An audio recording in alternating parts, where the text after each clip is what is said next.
Keep a fire burning, red Joshua representing of a comes out your son. Right.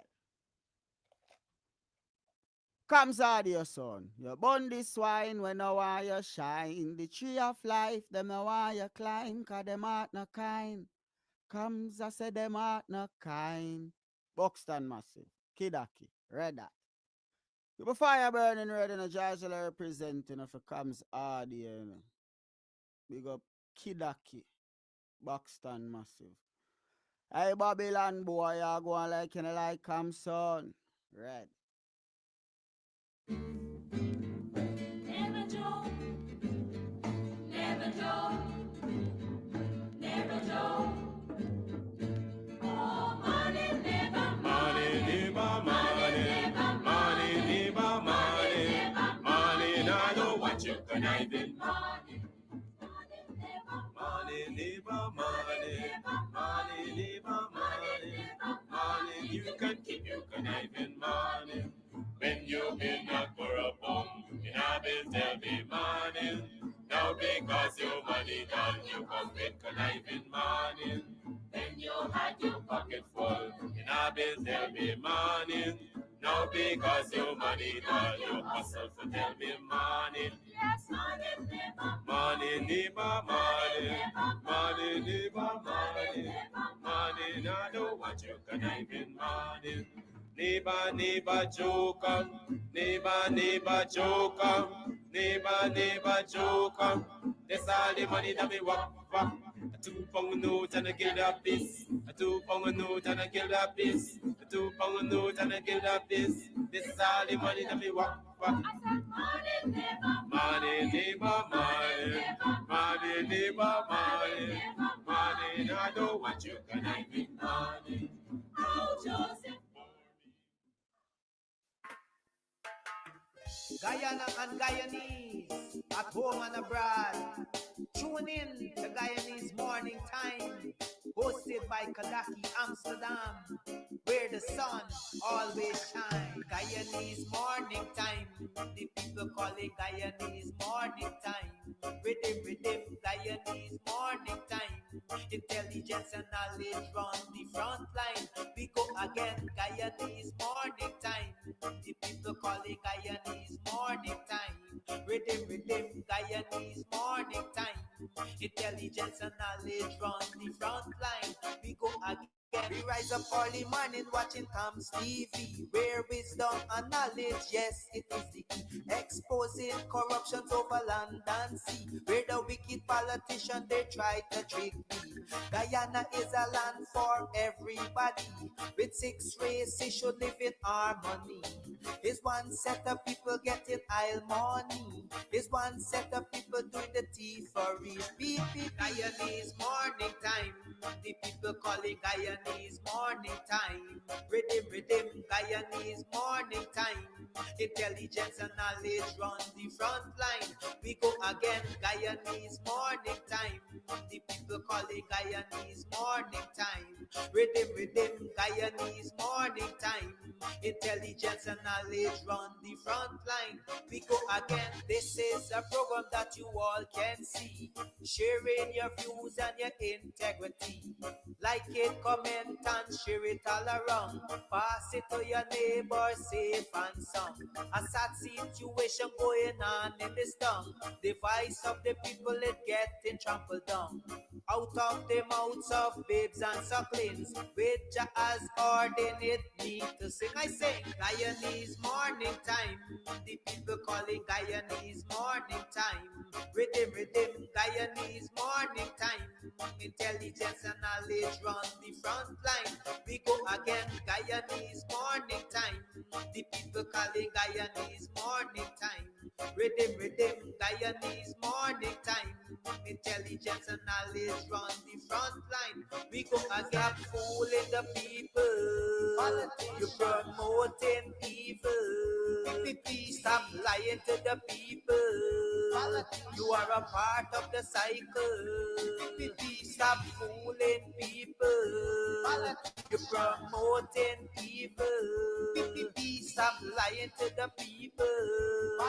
You are a part of the cycle. I say, Guyanese morning time. The people calling Guyanese morning time. Rhythm, rhythm, Guyanese morning time. Intelligence and knowledge run the front line. We go again, Guyanese morning time. The people calling Guyanese morning time. Rhythm, rhythm, Guyanese morning time. Intelligence and knowledge run the front line. We go again. They got Breakford, Bork and Mark Benchcop. David Hines and Kadaki Amsterdam. Sherrod Duncan, Nigel London. Normal Brown and Gavin Matthews. Big up Pastor, poor people governor. Simona Brooms, Robin Simpson. Hampton Green and Winston Jordan. And yes, we can go right on and on. Guyanese morning time. The people calling Guyanese morning time. Rhythm, rhythm, Guyanese morning time. Intelligence and knowledge run the front line. We go again, Guyanese morning time. The people calling Guyanese morning time. Rhythm, rhythm, Guyanese morning time. Intelligence and knowledge run the front line. We go again. The relatives and friends of young Wyndham Bacchus, they deserve justice. The family, the relatives and friends of our in Boston, they deserve justice. The family, the relatives and friends of Peter Headley, they deserve justice. And so when we say that Guyana is an apartheid state, we have the evidence to show.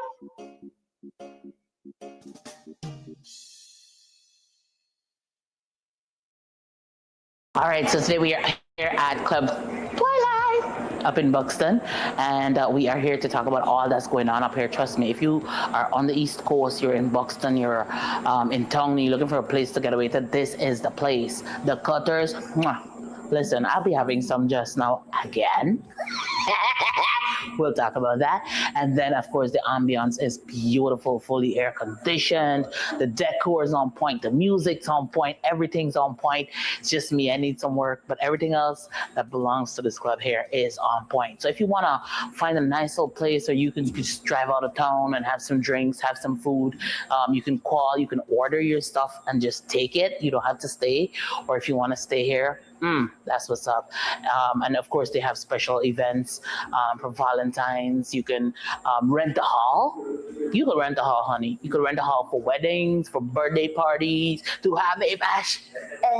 I hope he edits that out. But you know, whatever it is, this is definitely the place to be. So it's on Sideline Dam. You definitely want to ensure that you check this place out. But it's on your to-do list. All right, on your to-do list. This is definitely the place to check out, you know, a really cool, chill spot here in Buxton. I like this. Buxton needed this. We needed this. I needed this. You definitely needed too. Thank you. All right, so you might be wondering where we are, still in Buxton at Club Twilight. That's where we are. So Club Twilight also has like an Airbnb as well. So you could come, drink, drunk, and come in the back here and lie down. Look at that. Look at that. Perfection. And the people come in the room and so on. The bed sheet matching the blind, matching the carpet, matching the this, matching the that. We know what we things in Buxton don't play with we. So definitely if you want to come and, you know, you may be having a wedding or whatever, and you just want to overnight and just have a good time because you're going to be drunk. We got too much road accidents. So you definitely want to come, drink, have a good time. They have several rooms that you can rent. You have your toilet, you have your bath, you have your sink, you have your dining area, you have the bed. This is nice. I like it. Anyways, to my friends and my family, if you're looking for me, I'll be overnighting. Also for those persons who are traveling in from overseas, you want a nice, cozy place out of town, then Club Twilight, call them up, look them up on social media. They have their own Facebook page, and ensure that you come up the side and have a good time. Have a good time. Have a good time. Sorry. I'm sorry. That's it. You can get meat anywhere, but for the best cuts of chicken, beef, pork, mutton, and lots more, check out T and W Harris Butcher Shop, located in the East Rheinveld Market meat section. Call us on 609-7168, 641-4494. Ask for Rastaman. T and W Harris Butcher Shop for the best in fresh cut meats and lots more. Are you looking for tents to rent? Well, look no further. At Easy Party Rentals, Sideline and Boxer North, we have tents in all sizes and colors. All sizes of tents we have. Small tents, big tents, medium tents, extra large tents. Call us on 622-5933. We have what you need. Easy Party Rentals. Big on tents. Are you hosting an event? Do you need ice, party ice in large or small quantities? Then call us at 622-5933 for the best party ice available. $1,000 per bag. We do delivery. EC Crystals, Sideline Dam, Buxton North. Call to have your orders filled today. My Guyana, my Guyana, my Guyana. My Guyana, El Dorado, best of all the world away. In my heart wherever I wander, memory enshrined thee. All my hopes and aspirations, all my longings, only tie everlasting bonds around us as the fleeting years roll by. My Guyana, El Dorado, my Guyana, times unfolding and for my destiny, the redeeming, lasting splendor of years and lost to me, and the dawning of thy glory, for the long, long night is past. Oh, arise, triumphant, glorious, from the ashes of the past. Oh, arise, triumphant, glorious, from the ashes of the past. Guyana, oh, my lovely native land, more dear to me than all the world I see once on this strand. Or down upon the borders, looking out upon the deep, the great Atlantic rolled into a fury. Or asleep at morn, at noon, or entering the crimson sunset's glow. I love thee, I love thee, oh, I love thee.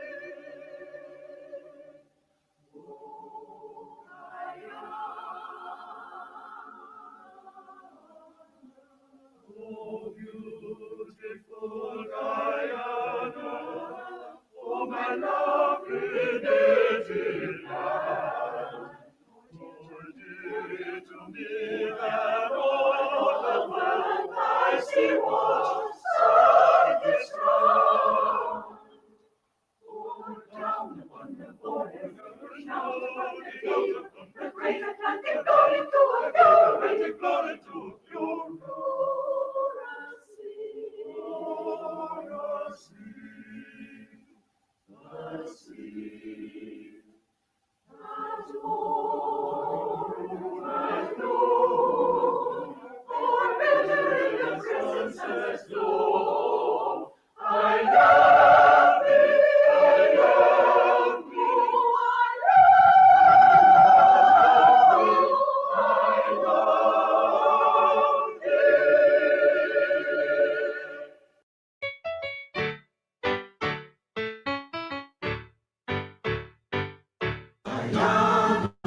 and free.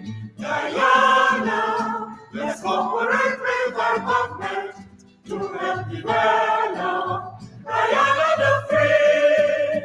Together, my comrades, we will build our new Guyana, a country where all have equal opportunity.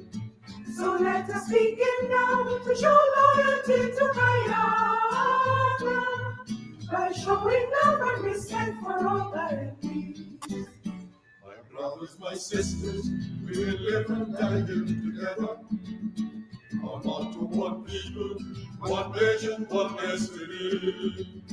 For harmonious living, cooperation will be forever.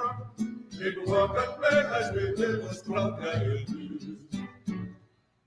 Guyana, I want to serve my country.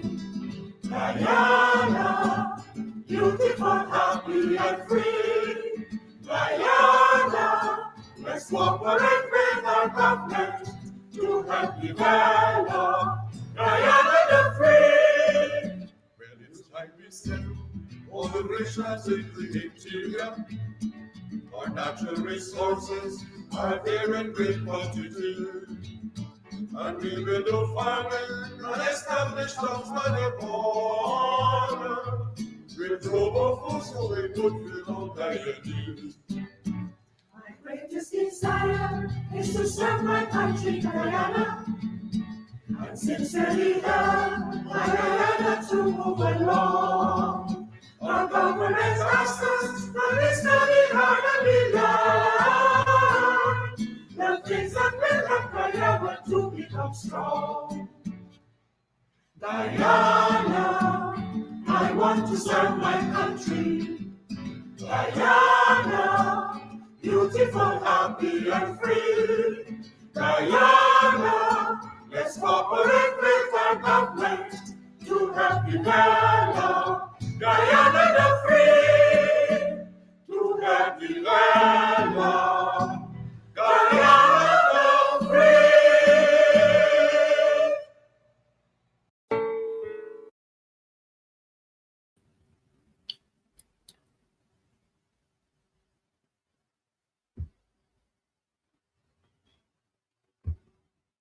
Morning, are you morning?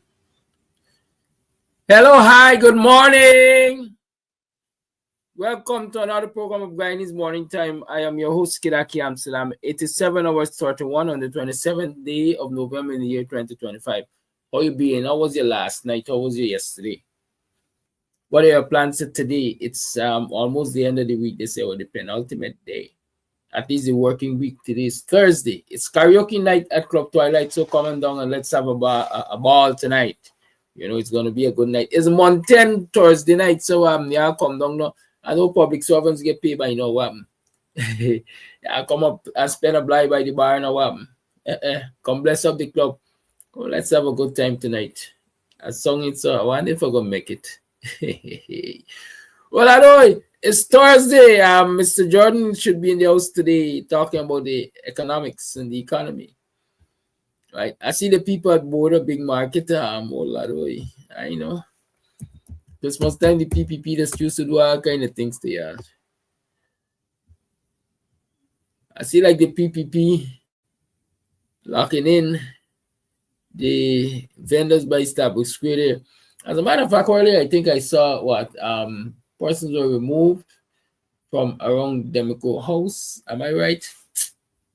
Listen, sometimes you can't track enough of these things. Anyways, let's see if I get Mr. Jordan. Mr. Jordan, the big man for Thursdays.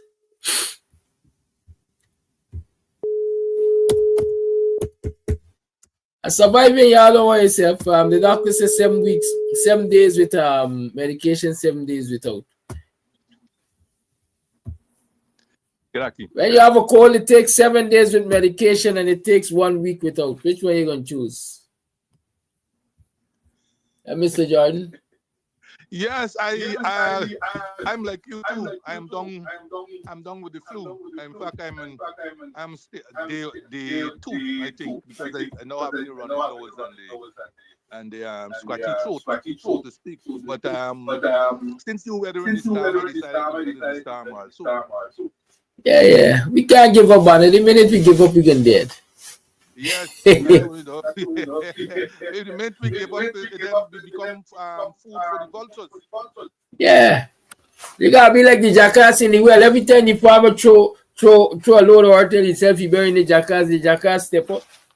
Step up. You gotta step Anyway, up my by it. brother, it's another Thursday and thankful Thursday. Oh boy, that you'll get rid of the echo soon, right? Because it's pretty loud. Yeah, yeah, it gonna go. It gone right. Uh, yes. Hope you gone. The echo gone, but I hope you gone. Hello.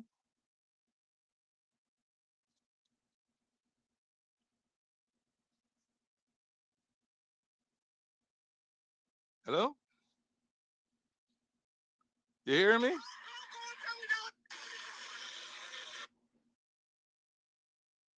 Okay, good. Yes. Yes, so I saying thankful Thursday. This is especially thankful because it's Thanksgiving.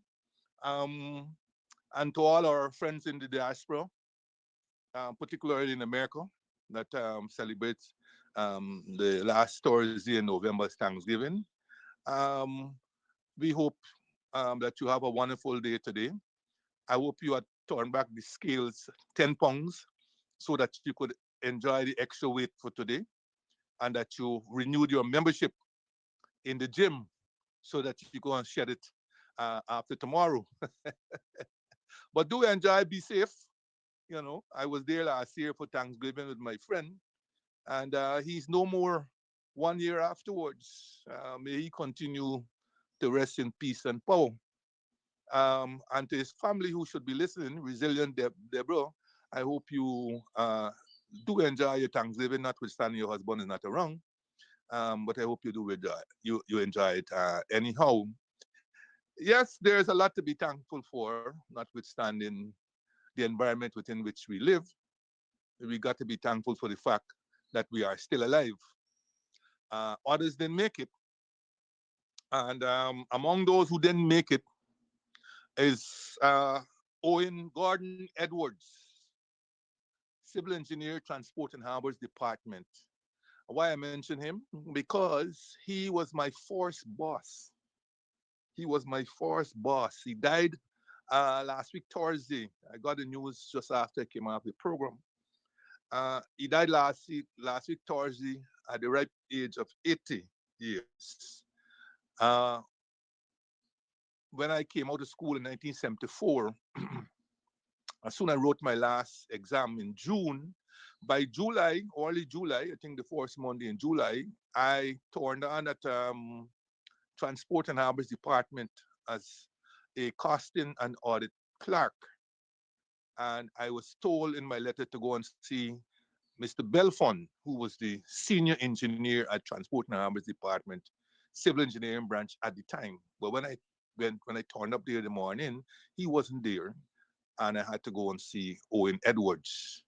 And yes, and he was my immediate boss for my short stay at Transport and Harbors Department. And I always remember a very affable person, very likable person, and so on. He used to enjoy telling others when I became Minister of Finance in 2015 that he was my first boss. And we stayed in touch, especially I remember the days when Easter Monday, I will take the children and my wife to fly kite at LBI Little Ground there. And then afterwards, we will repair to Owen's house at LBI there for some conversation blended with some high spirits and some good food that included some wild ones. So rest in peace, Owen. Condolences to his family, relatives, and friends. And of course, among those who didn't make it also was Victor Vic Green. Don't know how many of you know that name. Uh, but if I mention the word green shrimp, would it mean anything to you? Actually, Victor Green was a twin. I think his brother was Vincent. So it was Victor and Vincent. But Victor is the one who had owned the popular Green Shrimp night spot, right? Which was established as far back as 1971 in Rob Street. And he was also the owner of the Friends Hotel, which he established in 1976. He was also the owner of Mahogany Hotel in New Amsterdam, which I believe was subsequently sold to the LaBennett family, if if my memory serves me well. But I know he was the owner of Mahogany Hotel. And yes, Friends Hotel, Green Shrimp, and Mahogany Hotel. He was also the owner of the Friends Disco, which was one of the most popular discos in the age of disco that went with Afro, bell bottoms, drain pipe, Shamberry short, darts in your short. Y'all remember those days? I hope I bring back some memories to you. But yes, Friends Disco was one of the popular discos in those days. Isano then Friends, um, Blurry Mentis' disco in Newmarket Street that now houses the Nation School. Yeah, we had good times there. And Vic Green was also associated with the Yoruba singers. In fact, he was very instrumental in the establishment of that group and the growth in its popularity. Unfortunately for him, um, his hotel, Friends Hotel, um, ran into some trouble, financial troubles, and so on, uh, and was put up for sale, I believe, sometime in 2009. I think Sabric News might remember the article, had run an article on it, the difficulties he and his wife Joan were having in keeping the hotel going. Expenses were way more than the revenue that was coming in. The country at that time had a bleak outlook in terms of tourism and the economy and so forth. People don't remember those days, but yes. And so he had put up the Friends Hotel, the iconic Friends Hotel, up for sale. Um, There afterwards, I'm not sure what happened to him, but unfortunately, he also died since last we were on this program. He will be remembered as a very decent, intelligent, affable person. He happens to be the uncle of Don Cush, one of my lawyers. So I say condolences to her and his family and his friends and so on. I understand he's the last of that clan to go, right? Um, in fact, Baco, Steve Baco, who died in January this year, Owen, Edwards, Shrimp, Vic Green, all those were friends. So hopefully they may be meeting up at that place up there and we'll have a good gaff over some spirits and maybe looking down at what they left here on earth if they don't have anything better to do and all day to do it. Also, prominent among those who died while we were away in that short space was Jimmy Cliff. I must mention Jimmy Cliff, man, because um, he was very iconic. He might not have been Bob Marley, but I would say he was close, right? When you mention Jamaica, you mention Jimmy Cliff for all the work that he would have done in the music and film industry. He died on Monday, 24th of November, at the ripe old age of 81 years, right? And we remember for his contributions to music like ska, rocksteady, reggae, and even soul music. Clearly, as you recall, those who know him well will know that he was known for hits like Many Rivers to Cross. I can see clearly now that tune. Many of you probably will know the Johnny Nash version, which perhaps might have been a bit more popular than Jimmy Cliff's version. But yes, he sang I Can See Clearly Now, and it was a hit when he sang it too. Yeah. He also had a hit You Can Get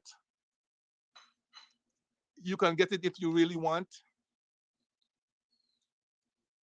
Reggae Night, The Harder They Come, Hard Road to Travel, and of course, Wonderful World, Beautiful People. There are probably many more, but those come to mind. Those come to mind. And Jimmy Cliff also starred in a few movies. The Harder They Come in 1972. The movie came out in 1972, and he starred in it. And that music played in that movie also. And in 1986, he starred in Club Paradise. And in 2003, he starred in Rude Boy. He starred in Rude Boy. I was trying to do some research to find out whether he came in Smile Orange. And those of you remember that movie that came out in 1976. Um, if you remember, because I'm hazy about whether he came there or whether his music also came in Smile Orange. But if you know the movie and you saw it and you think you can put something on the comments section. So yes, farewell to a really great Jamaican singer, Jimmy Cliff. And you should meeting up with the likes of Bob Marley and those, man. You can have a rollicking music festival wherever you are meeting up. I can see, I can see, I can see that talent um, beaming down at us. They got the technology. So from heaven there, you may beam down that music down to earth there, the reunion. We'll be looking forward to it. And lastly, of course, I want to mention a name not too many may remember, but growing up, this is the only name I knew in Indian films. Dharmendra. How many of you remember Dharmendra?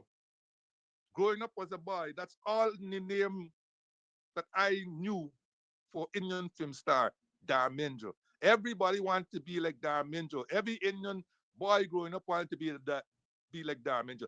Even some African boys growing up wanted to be like Dharmendra, especially if you lived in predominantly Indian communities or mixed uh, communities, right?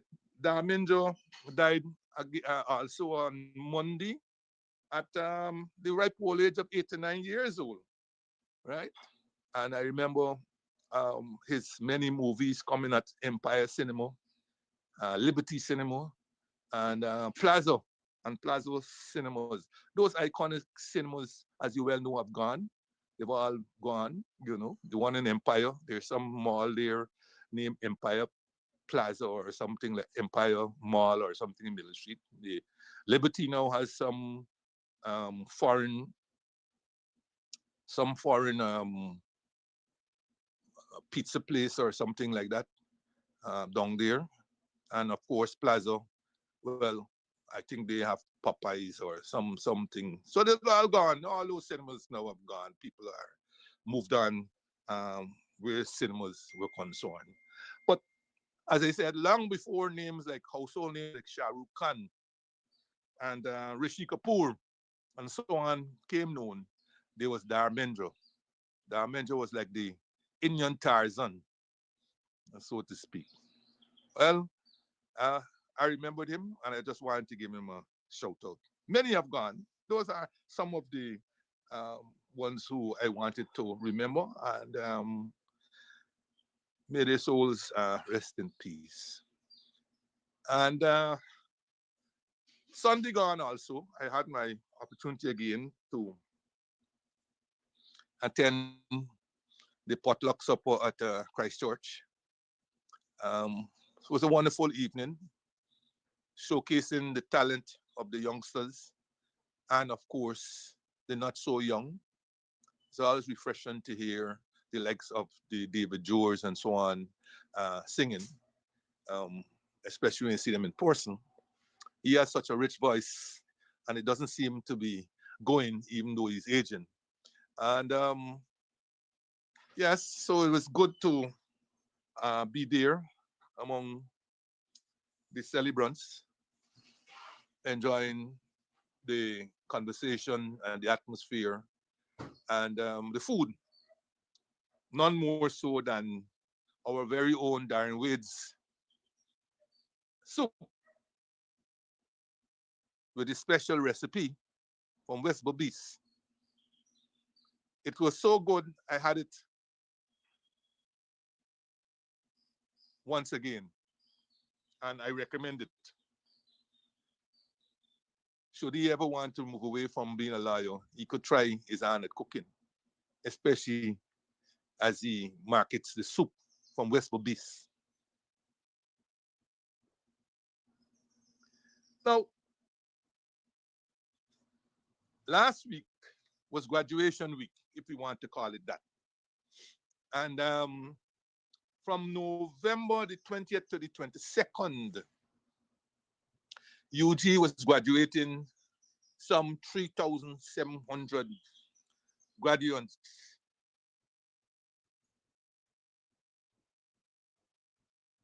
in various disciplines across various faculties. It was said that this was the largest batch in the 62-year history of the university. As for those who don't recall, University of Guyana was established in 1963. I want to say congratulations to all of them. Some of them on Facebook and in the national newspapers and on the YouTube website have been recalling their struggles and their difficulties and their challenges that they would have, excuse me, gone through in the process of acquiring their certification. And I recommend that some of those, if not all of them, be put together and be put prominently in different schools and so forth to let the ones who are coming up understand the struggles that you have to go through if you want anything in life, much less education. Nothing is free and nothing comes without a struggle. But I want to indicate to those who, because it would seem sometimes that some of them were competing with the others to determine who had a harder struggle. All the struggles will be hard and so on. In the days when I went to university, and perhaps we'll come back to it, but definitely during next year, things were very rough. I entered university in 1976. Things were extremely rough. So if they think they have it rough today, spare a thought for those who went to university in the 70s, 80s, when Guyana was really a rough place to be in. I tell people sometimes they don't recall. If you think you're having blackouts today, think about blackouts in the late 70s when the blackouts started. Because I think this blackout started somewhere around 1978. We start getting frequent blackouts around 1978, I think it is. And you'll have days when you don't see a single light, period of light. I used to say you having 25 hours of blackout in 24 hours. 25 hours of blackout in 24 hours. When the water will be gone, and when it comes, you have to dig a hole in the earth and put a hose and so on. Very rough days. Transportation these days, you see they don't even have parking space on UG. In those days, You could roam freely on UG. Very few people had cars. There was a bus system in place, right? And it worked reasonably well. But when you miss the last bus that came around 9 o'clock or thereabout, you got to walk to the road, to the public road, and hope to catch something that coming from the East Coast. Sometimes you're out there 2, 3 hours waiting for transportation, and that transportation will take you downtown or somewhere along the Sheriff Street or something. And there afterwards you have to walk. So every period there was a struggle, extreme struggle.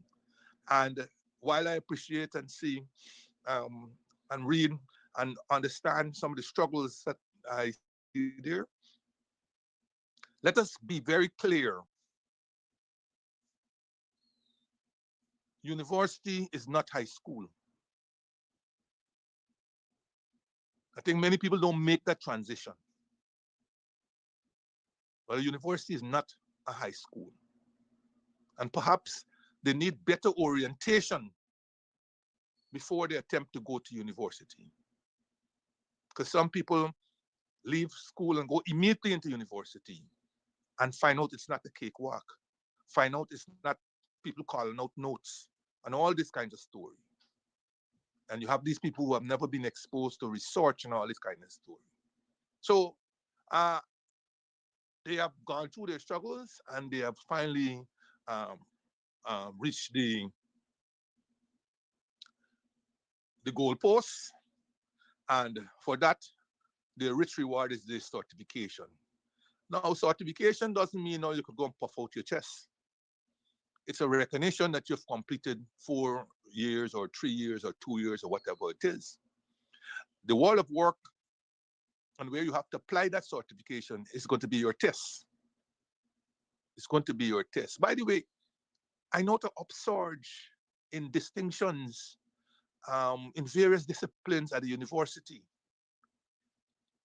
And I asked myself, okay, um, maybe, not maybe, people do have access to better facilities than we had um, back in our day.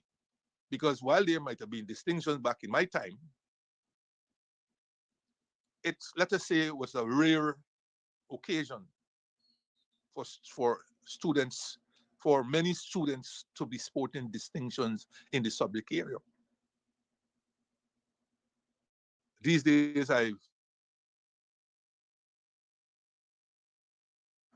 you know, and so this is not a this is not any comment on the students or so on. I'm just trying to figure out whether this is due to better application of the students, better facilities, because back in the day, our library facilities were not as great, perhaps, as what they have today. But more important, the tools that might be available to students today that we didn't have. And we're talking here about AI, we're talking here about the internet, and so on. And perhaps students are making better use of those facilities. The danger, of course, as many universities overseas are finding out, is that over reliance and over dependence on tools like AI and so on is making the human brain inactive. And one will hope that the university has in place rigorous systems to ensure that work that is being produced is work that the students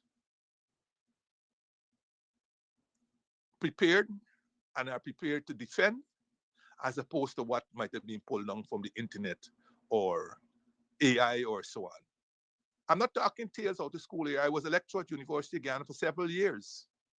And I had experience where stuff that has been presented was neither original nor stuff that thing. In fact, it was easy to prove that the stuff came from books wholesale and so on.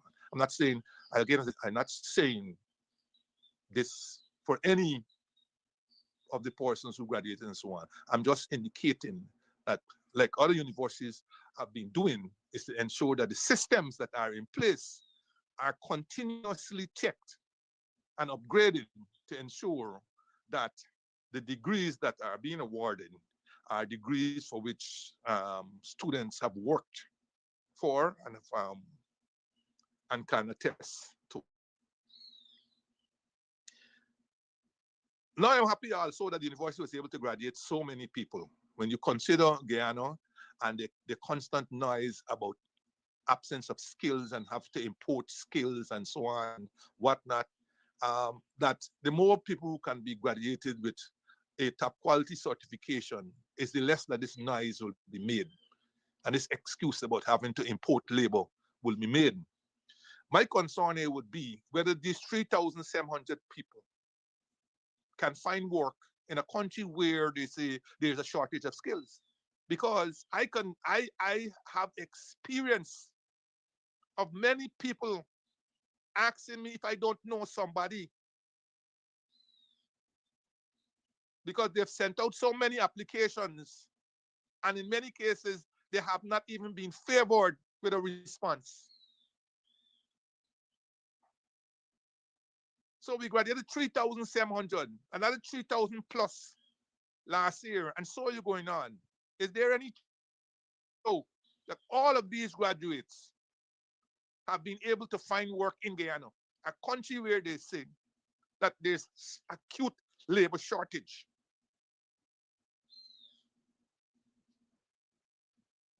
And why people have to send out so many applications and not favored with a response? Or if they got a response, it's it's to tell the person that the application has been put on file should a suitable vacancy arrive. Never to hear from these places again. Guyana is just a friendism place, none worse than in the government sector. If you don't know a friend, a high political friend, your chances of getting into the public service, especially of a certain kind, is slim to none. Let them go wrong. Do a trace study. Find out where are all the graduates of last year, whether they've been able to successfully get work in Guyana if they were looking for work. Do a trace study. Find out of the 3,700 graduates, how many are looking for work.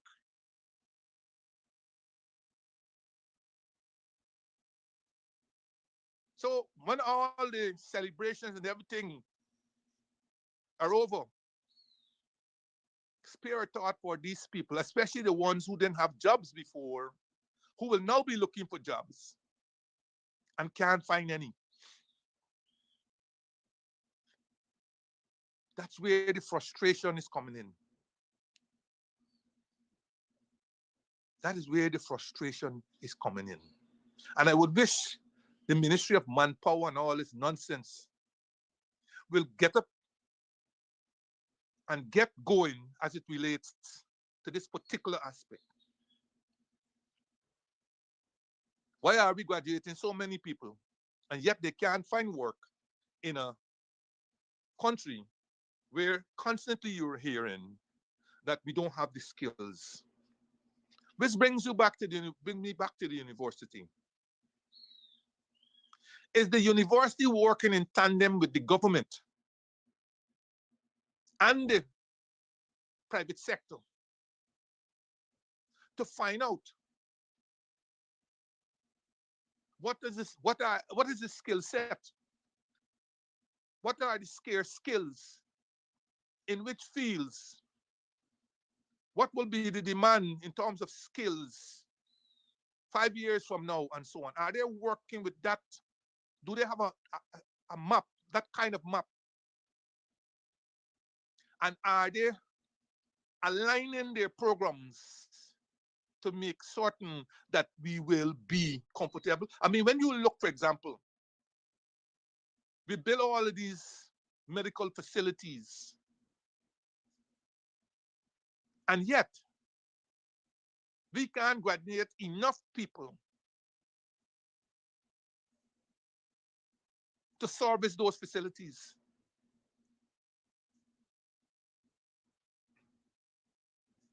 Some of the horrors that you hear emanating from these facilities that are supposed to have some of the most sophisticated equipment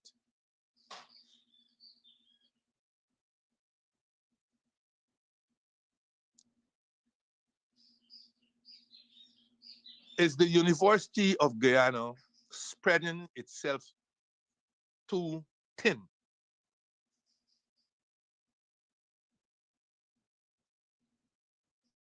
Because when I looked at some of the programs that are being conducted in University of Guyana, I'm like, okay, fine. But really and truly, should the university be concentrating on a set of core subjects that are in high demand in Guyana? All kinds of little fine things I see the university is involved in and graduating people in. And I ask myself whether the university is not, in doing this, is not sacrificing quality for quantity. Because notwithstanding its 60 plus years of history, notwithstanding that it has graduated over 70,000 people in that period who are all over the world and have been able to excel, many of them will be able to excel, the university has suffered from and had challenges in a number of areas, and I believe still do. It has suffered both in terms of the number of lecturers and the quality of the lecturers. That the quality has improved over the years, but still, there's an issue about quality. The number of full-time lecturers versus the number of part-time lecturers. Full-time lecturers, of course, are required to meet certain requirements to continue their tenureship, whereas part-time lecturers are just that, part-time. They are picked for a certain particular reason or to just do a half course or so on. But you have part-time lecturers who have been part-time lecturers for many years. Full-time lecturers are expected to contribute to the university, do research and all these kinds of things. Part-time lecturers don't have that kind of requirement to fulfill. The university still has that problem. The number of PhDs has improved significantly. But are there enough of these PhDs? So the university still has a problem to do with quality and quantity of lecturers. In the law program, for example, we've got lawyers who've gone on to within and excelled, law students who have excelled. But I don't recall that we have people at the level of professorship in the law program who have been doing research, who have done peer-reviewed research, and so on. And that program is still beset by people who are part-time lecturers and not full-time lecturers. A situation that continues throughout the university. So the thing is whether the university, in doing all of these programs that they are doing at the certificate, diploma, bachelor's, postgraduate, and all these different levels, whether they're not stretching themselves to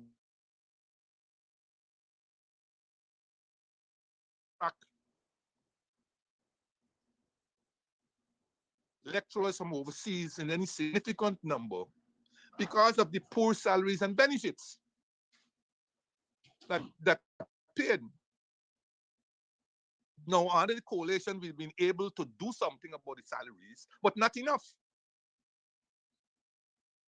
And outside of the national increases that they've been getting since this government has come in, the salaries remain poor, abysmal, abysmal.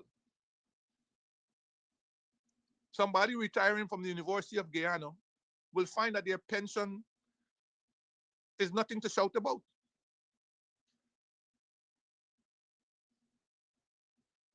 And the horrors of horrors, instead, the university now has to compete with a goalless goal program that is getting equal to or more monies than university. The university has infrastructure that it has to maintain and so on. And yet the budget for the University of Guyana is almost equal to the budget of gold that doesn't have infrastructure to deal with.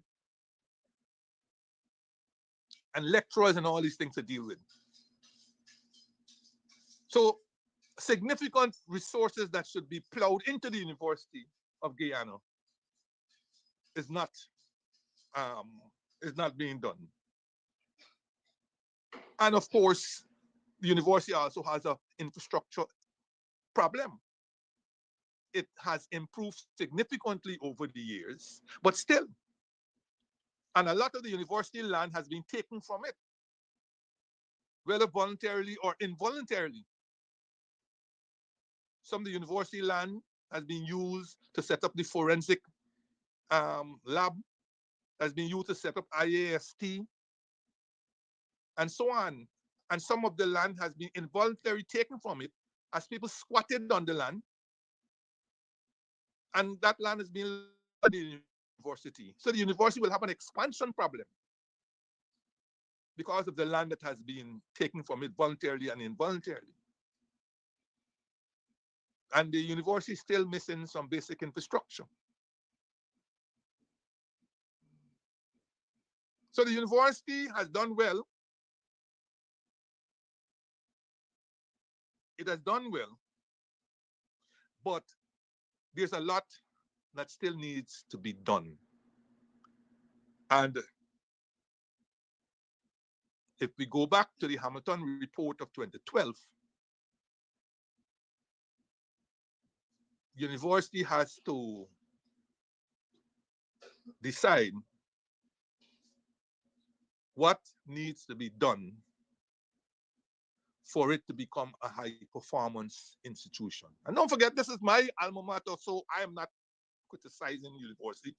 I I will I have done so much for University of Guyana, both as a lecturer, as a minister, as budget director, and so much. But I would like to see my alma mater become one of the finest institutions, uh, at least regionally, and then we can aim higher. The university that I went to do my second degree is as old as the University of Guyana, University of Warwick. Yet today, University of Warwick ranks among the top 50 universities. Well, at least it did so 5 years ago or so. I hope it's still wrong. It ranks in the top 50 of universities worldwide. So it's not impossible. And one would think that if they get access to the resources that are being thoughtlessly diverted into the goalless goal program, I think they will be on their way to regional prominence and ultimately to international prominence. And if word that is coming out of the university is anything to go by, the reinstitution of the free education has put an enormous strain on the resources, has already been putting an enormous strain on the resources of the university. How they're going to get wrong that? Well, it's anybody's guess. Because, as I said in a program or two before, I saw this in 1976 when the university education was made free. And I'll get back to that quickly just now. That saw a huge upsurge in the intake of the university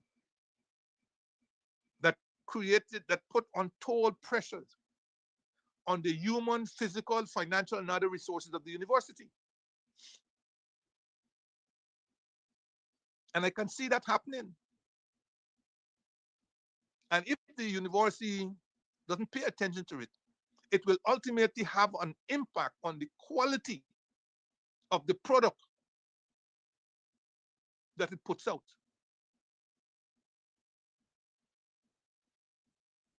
While no person should be denied education as such, at the same time, the university should not be bound to accept everybody, notwithstanding the fact that the minimum qualification.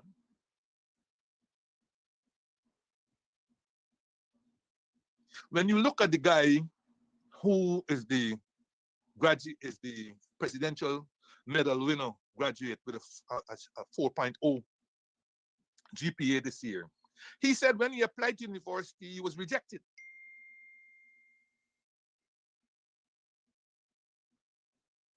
And it served him in good stead because you know why? He then went to GTI. And as a result of going to GTI, he then reapplied, got in, and his GTI experience, he said he credited with his performance at UG. So, notwithstanding the fact that people got the minimum qualifications, it doesn't mean that they, in this highly competitive thing, in which resources are limited, lecturers are limited, and all these kinds of story, that you must take everybody. Because ultimately, the quality of the product and the quality of the program will suffer. And once that happens, UG is going to find itself in a situation where not so recently, and I don't know if it still exists, there was questioning about the quality of the product that was being put out.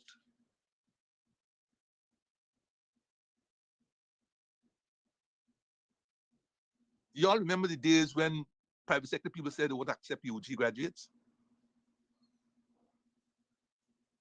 Well, you know, I mean, everything local always has a stigma. But I had the opportunity, both as body director and, you know, and even minister and so on, to talk to some fairly high level graduates. And on some occasions, not all, I wasn't proud of the product that was put out there. And I wondered aloud as to how such individuals could have graduated with such high degrees, much less graduated at all from the university. So university again has to be careful of, they have to be careful of the quality issue, and given the resources that it has to be, it has to push back against any political consideration that says it must accept everybody or whatever the case may be.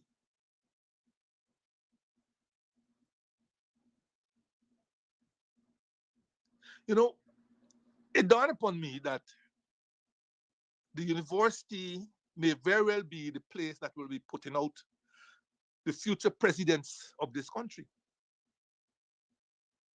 So far, the university can be credited with three of them. One, President Granger, was actually the best graduating student, I think, and winner of the President's Medal. who went on to become president. Another, President Ramatar, I think he was able to complete a degree in economics. And the third one was a dropout.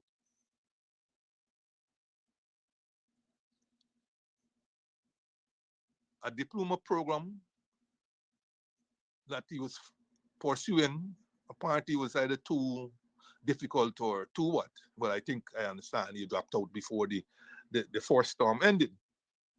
But yet still today he's president. So the university will be producing our future presidents for the most part. And we will want to ensure that the product, at least from the university, is good enough for that exalted position.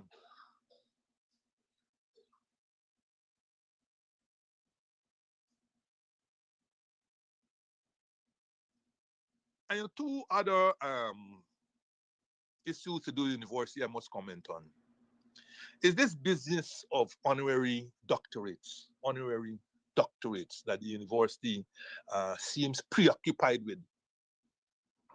It first started in 2018, I believe, when 4 persons were identified for honorary doctorates. Eddie Grant, Yesu Prasad, J. Subraj, and Laura George. 4. And since then, it has continued unabated, as if the university thinks that it must give out honorary degrees every year, honorary doctorates every year.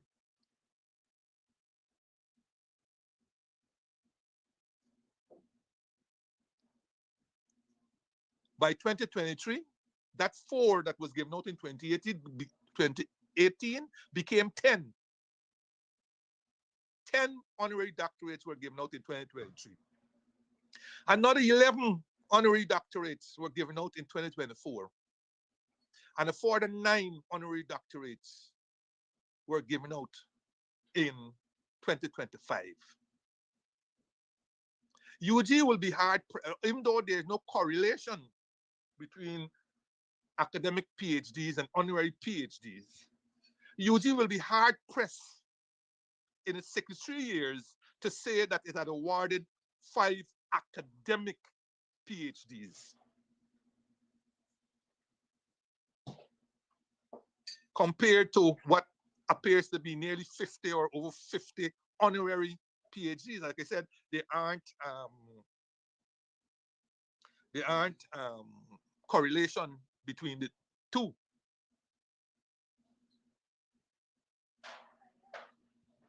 Now, everybody knows an honorary PhD is given in recognition of high achievements in a field, such as obviously the arts, sciences, social activism, and so on. UG assures that they have in place rigorous criteria for this award. But notwithstanding that rigorous criteria, one well-known person, Guyanese, is of the view that, quote, politics, rather than objective criteria and friend networks, are often difficult to resist, end of quote.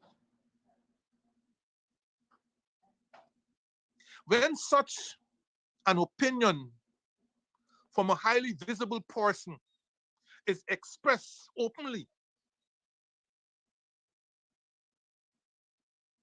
one has to step back. The university itself should be stepping back and ask itself whether it has not gone overboard in the awarding of these honorary degrees and whether it's not diluting this high honor.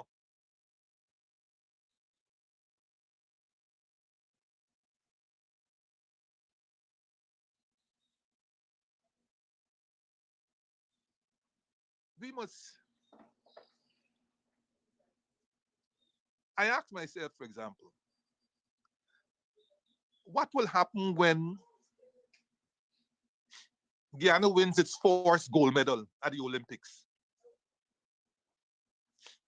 Will such a person be awarded an honorary doctorate?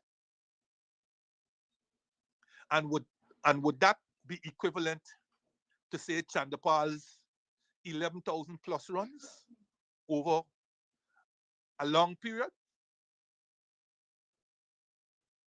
That is the problem I think our university will have. And some of these people I see they are awarding honorary doctorates.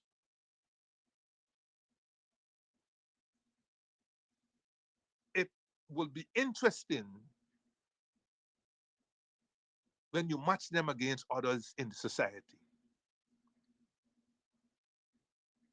Now, it will be damn you do and damn you don't. Because I have seen this also in the national awards, which, by the way, seems to be a forgotten event in Guyana. No national awards um, was given under Ali's presidency up to now. None. None. The odd OE has been given to external people, as though national awards were meant for external people, not national people. This is a serious indictment on the Ali administration that for the time that he has been president since 2020, no national award.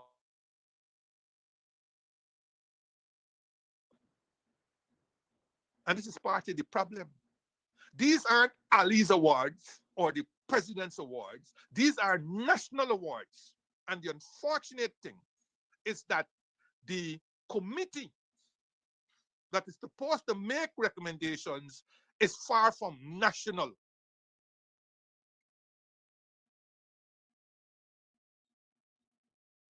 Because I don't think it includes representation from the opposition. I don't know whether it includes representation from the civil society and so on. That is why when these awards eventually are made, many of them tend to be friends of friends.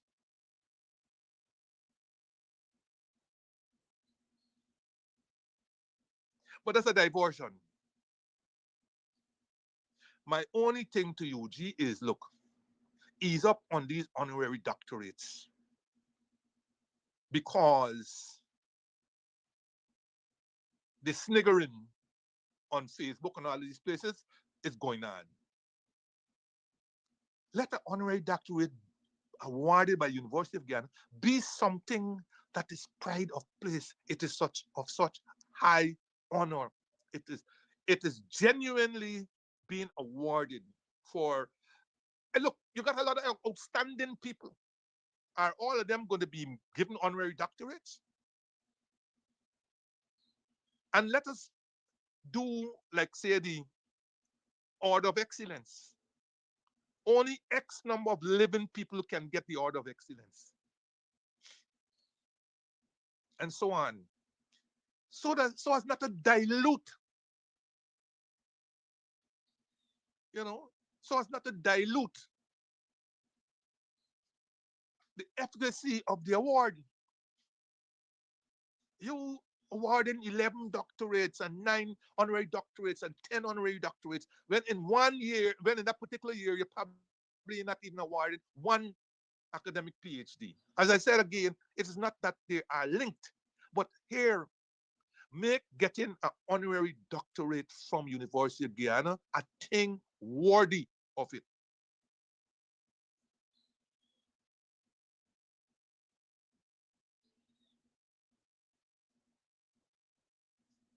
And this great number, I think you should review. You should really and truly review and make certain that you don't get caught in the same trap that Trinidad and Tobago got caught in when Lara broke the record, broke Sobus's record. He was given the Trinity Cross, the highest national award of Trinidad. When he went back, when when when he went back and broke the record a second time after Matthew Hayden of Australia had broken his record, he went back and broke Matthew Hayden's record 400 not out. Now, what are you going to award him? Because you already had given him the Trinity Cross, the highest national award, even while he was playing cricket, you had given him that, knowing fully well that he had possibilities of doing it as he continued playing. And then he did it. And then what? One has to be careful that we're not doing these things because it's fashionable. You're doing it because others are doing it. You're doing it because somebody's whispering in your ears, oh, you give so and so person one, why you didn't give so and so person one, and so on. Because that happened, that whispering happened when the young woman came with the Wakakanda story. She was promptly given an honorary doctorate. And then people began to say, but hey, wait a minute, what happened to people like CCH Pounder and all these different stories? And then you caved in and you gave CCH Pounder an honorary doctorate. It can't. That's why that's the kind of thing you are going to get when you give all these different honorary doctorates and so on. You have to make this thing scarce and make it something that is valuable. Not giving it out like if it's pennies.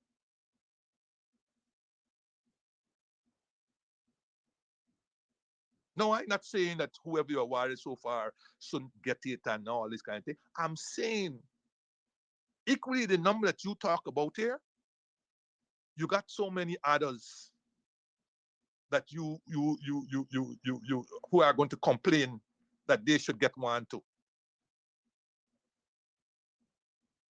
Whether they be singer or artist. Look at Johnny Agard. Today you ding Johnny Agard. You know long Johnny Agard there? Huh? Look at the other lady. What's her name? Was it Harris? You know long she there? Huh? Right? And so on. And you'll figure out, well, why they didn't get before all these other people that you give and so on. That's the danger that you're going to be having, and when you're giving out all of these awards and so on. My humble recommendation is that you could restrict that thing to maybe one or two. And so the smaller the number, the better. And the last point I want to raise on this UG thing, Vincent Alexander wrote a letter in the papers, and credible sources did a summary of the letter uh, under the caption, UG must not be a platform for revisionism. And Alexander, while praising the sixth 2025 convocation ceremony of UG, while praising it as a proud moment for the university, and while praising the acceptance speech of Miss Nicolette Fernandez, who was awarded an honorary doctorate of letters, honoris causa, he was critical of the president of Guyana and the president of the Borbis chapter of the University of Guyana Alumni Association for hailing the introduction of free education in 2025. Yes, revisionist history. revisionist history. And PNC people, take note if you haven't taken notice yet. You are going to lose the PR war,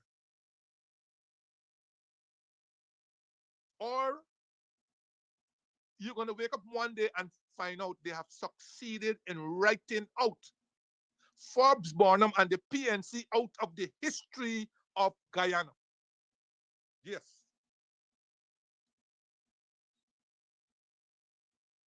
I have used this platform on many occasions, at least two, to indicate to all those who were crowing about University of Guyana being made free by the PPP from January 1, 2025, that they didn't know the history. And like everybody says, if you don't know your history, you will be like tumbleweed in the wind. You can be blown any and everywhere. University of Guyana started as Jagon Night School in 1963.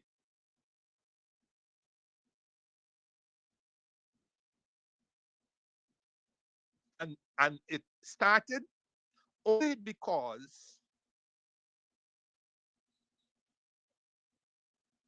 the Jagan government didn't want to carry Guyana, British Guyana, into the Federation,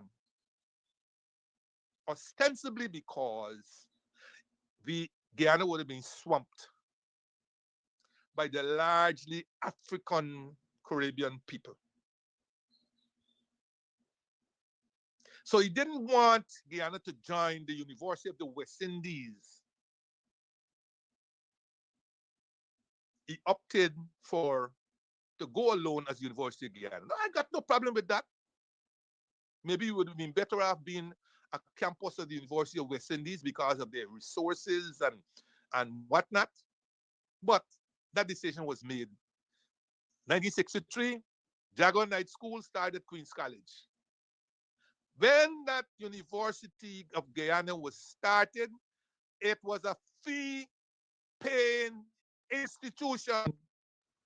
The princely sum of 100 Guyana dollars. Yes, there was no free education under the PPP. $100. And think about $100 in 1963. Nothing is free. Think about $100. So the socialist Cherry Jagon, the communist Cherry Jagon, acknowledge that while we need a university, it couldn't be made free. So you had to pay $100. And that in itself, that $100 in itself, excluded a large number of people because you're talking about Guyana in the 60s, pre-independence. How many people could afford $100 a year, not even a term? A year.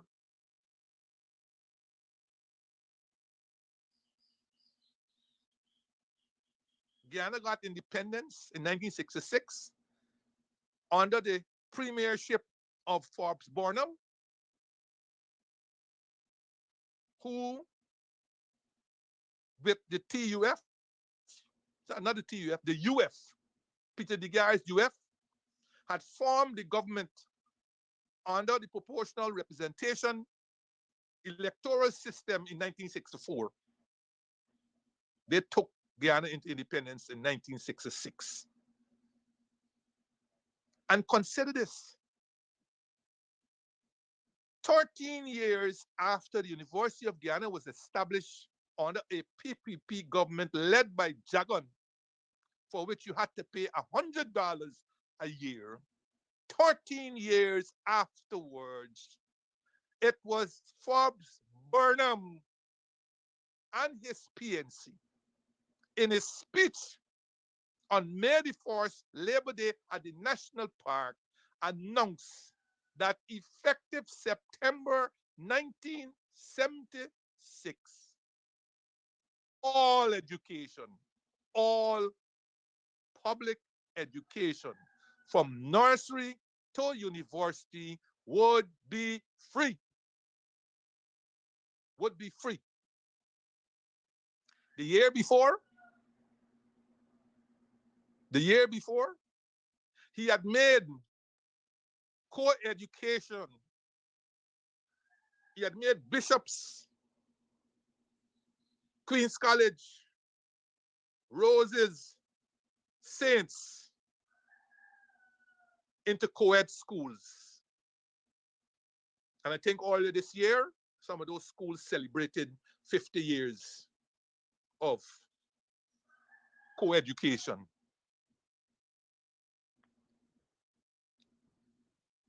Yes, it was the PNC that made education not only university, but from nursery straight up to university free. 13 years, and this was done 13 years after the introduction of University of Guyana. I see the sycophants of the PPP writing letter, I think it was yesterday, talking about, he was commenting on Alexander's um, letter, saying how Alexander was registrar in 1980, when he graduated in 1980, and how it wasn't really free. He had to do national service and all these kinds of story. But now it's really free. January 1st, 2020, it's really free. Well, I leave Alexander to deal with him, and I'm sure he will be able to deal with him comfortably. Because you know some of these sycophants, and it's a pity the newspapers themselves don't do a quick fact check before he was nowhere near being registrar of University of Guyana in 1980.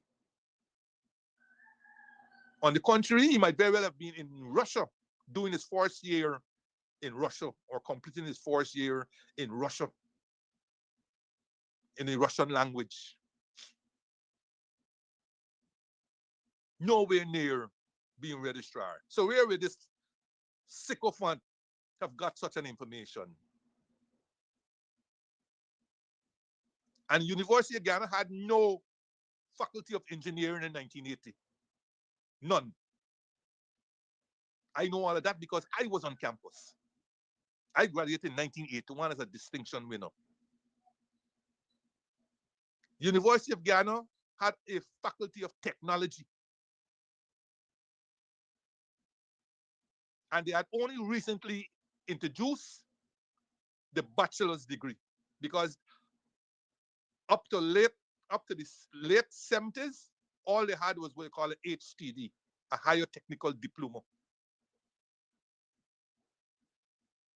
So where did this sycophant get the information from? It's a pity, as I said, the newspapers didn't do fact check. And yes, you had to do a 1 year national service. He complaining how lost income from the 1 year.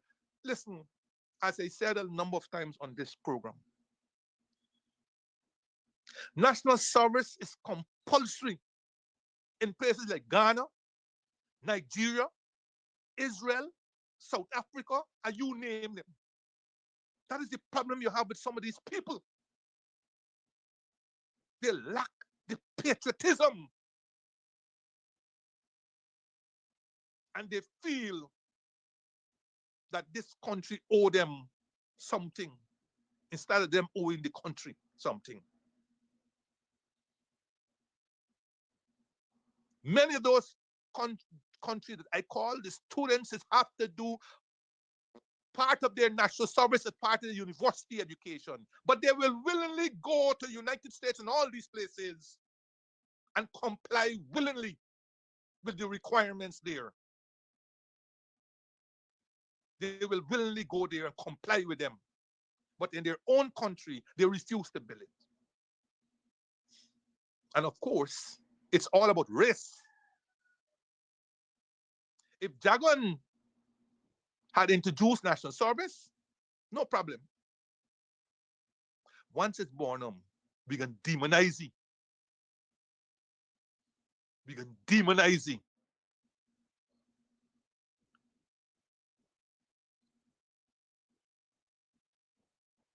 Notwithstanding the fact that the introduction of free education in 1976 allowed a lot of them who are speaking today,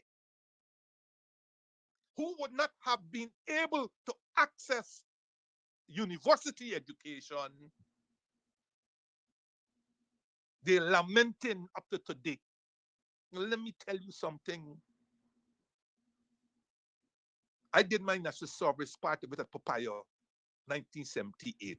I was among the first batch to access the free education in 1976.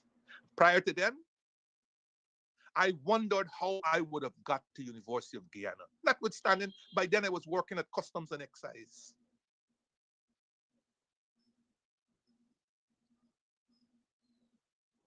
But how do you work and go to university and all these different things, like those people who just got to tell you the difficulties of working, going to university? I know that too, because when I started out in 1976, I was doing so many other different things, plus working, not only working at customs, having to work overtime from 4 to 8. I think it's yes, from 4 to 8 o'clock. Those days you work half day on Saturday while still going to university. And I was finishing off a final year at GTI in the afternoon from 6 to 9. All those things. So eventually I had to resign my work. I resigned December the 23rd, 1976. I had to resign because you can't do a full-time course in a part-time manner. That's why I know about struggle. I know about struggle.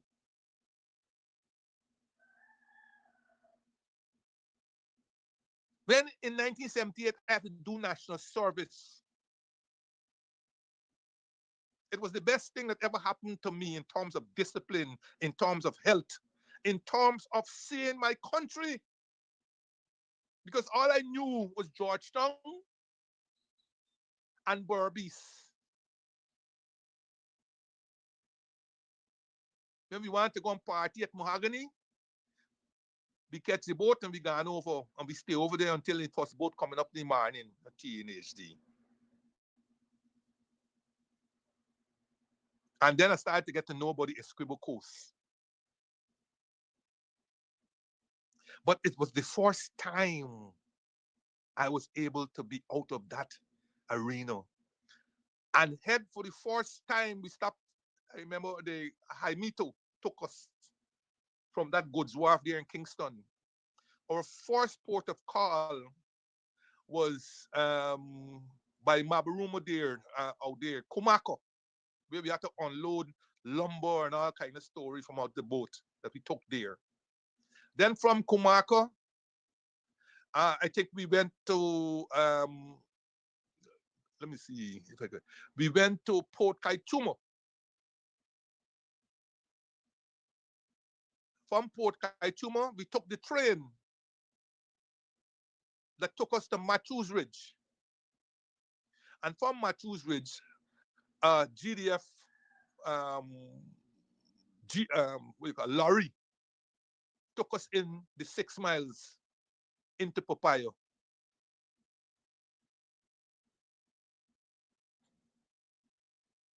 There I spent 10 weeks instead of the 6.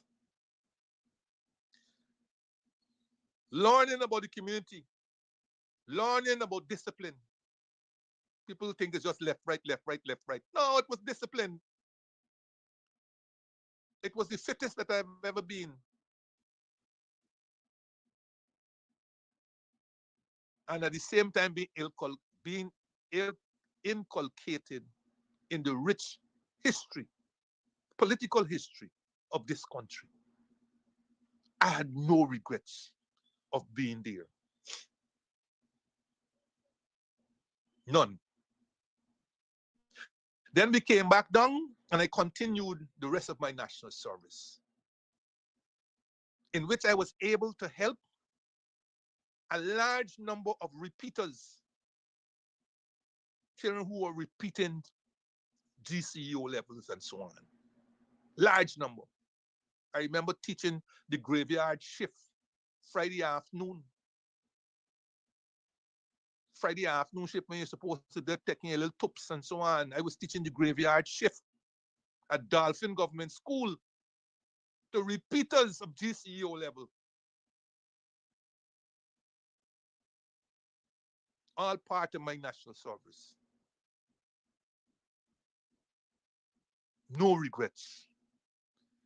Because national service made me aware of this country and it made me aware of the difficulties of development. But you got someone who believes that he's entitled. How you laughing? What income you lost because you had to go to national service? What income? What potential income you lost? But again, it's about race. It's about race.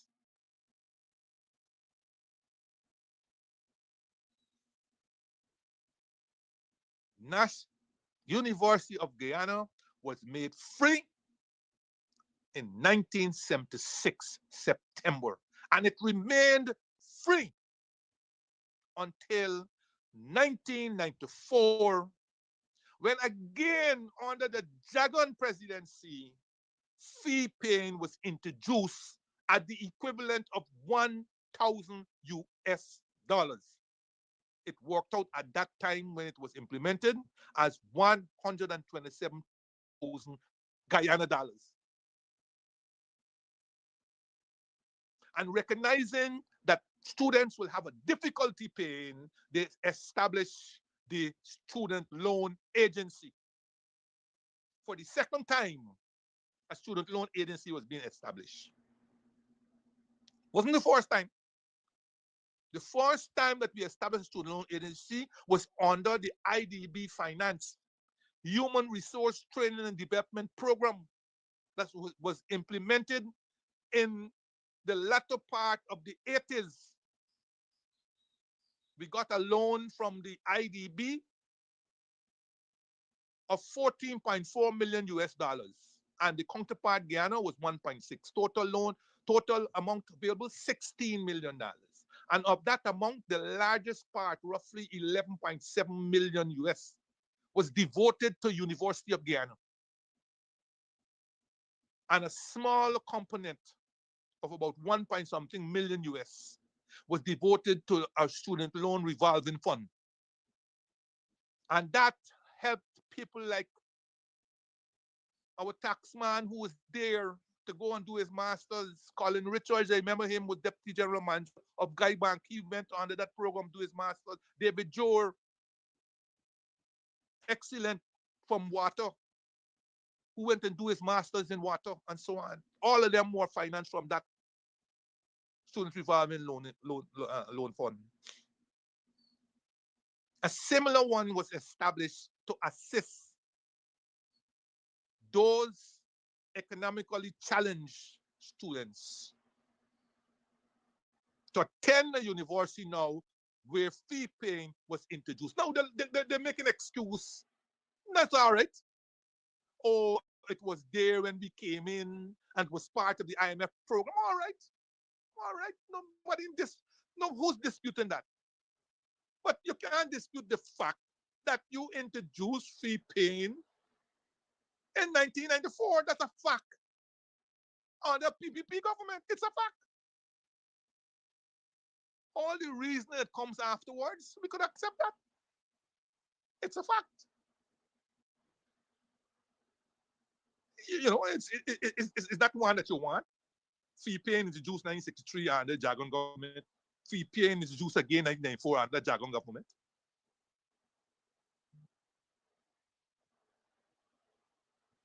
and fee paying remain for 30 years.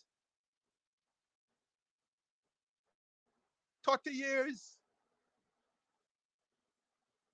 before it was finally removed again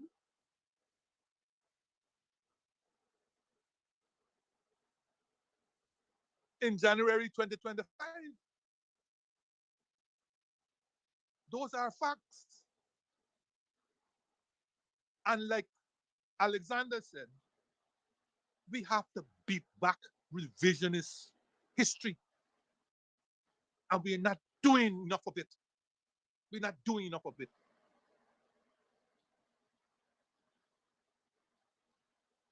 And I say it to you, again, I am saying, what is the PNC doing?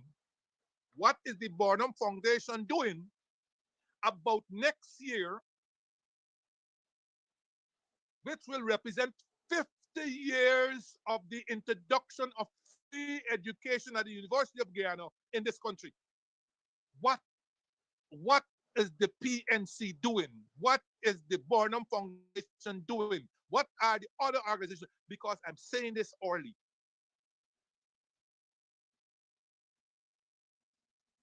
I see Rickford Burke advertising independence, the Diamond Jubilee independence next year. He has started to advertise it now. And I saw some comments. You know, one of the comments says, that is great planning. You start from now, educating the people from now. That is great planning. Kudos to things. So, what is the PNC doing? What is the Burnham Foundation doing? Next year will represent 50 years of the introduction of free education in this country under a PNC government, under Bob Burnham. You will be guaranteed that that is not going to be celebrated by a PPP government. That is a guarantee. So you have to start doing it from now. I made some suggestions publicly in one of my programs. I don't know. You don't need a big set of money for this celebration. All you need is visibility. And you got the internet. You got 1, 2 platforms like Nation Watch and all these things. You got a couple of platforms. You got 1, 2 sympathetic media. What it is that you're doing.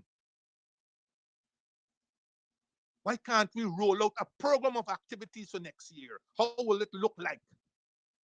An event per month leading up to May the 1st.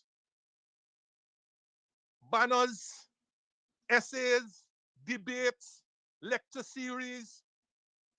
What are you doing? And what are we going to know about it? This is a signal event. It's not going to be celebrated by the PPP. It's going to be buried. 50 years. The golden anniversary of the introduction of free education in Guyana. 1976 to 2026. Oh, man. Oh. Flash, don't come to me and tell me how I could have called Congress Place and tell them nothing. This is not a secret. It is known. They're not going to do anything about it. Take a leaf out of Burke's page. Let us know what kind of activities we can expect. From the time January 1 swings round, let us see a banner painted on Congress Place celebrating 50 years of free education in Guyana. Let us see that permanent banner on Congress Place.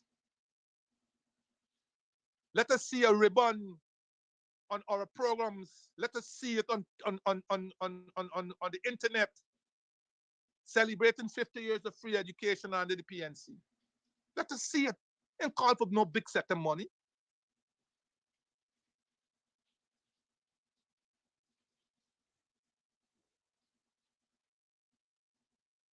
But then again, what do I know?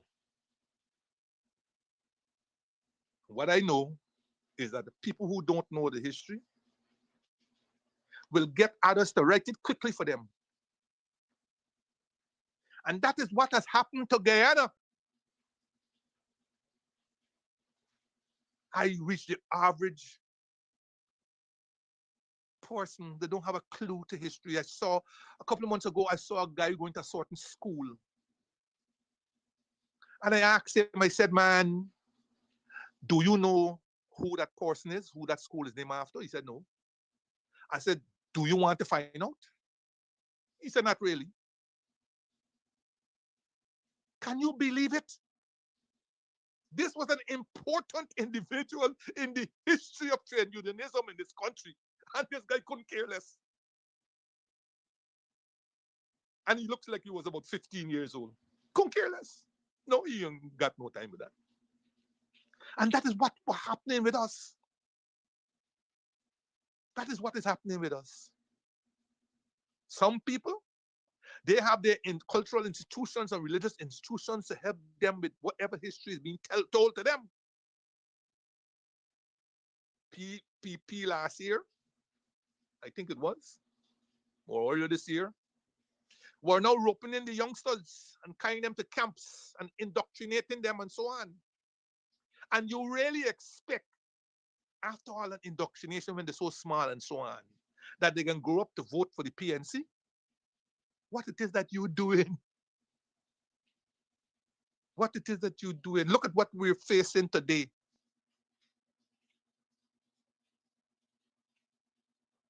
Are people without a history, they are already in trouble. But the people who don't know the history, or who have their history told to them by the conquerors, the enablers, and the destroyers, will the people who will go the way of the dinosaur.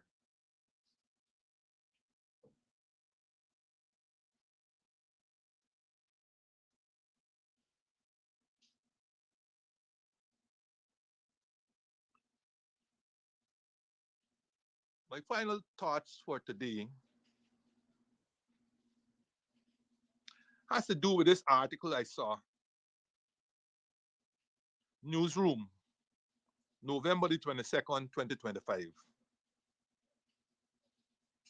It says, with the headline was Central Bank pumps nearly US 1.5 billion into banking system as government ensures stable foreign currency supply. That was the headline.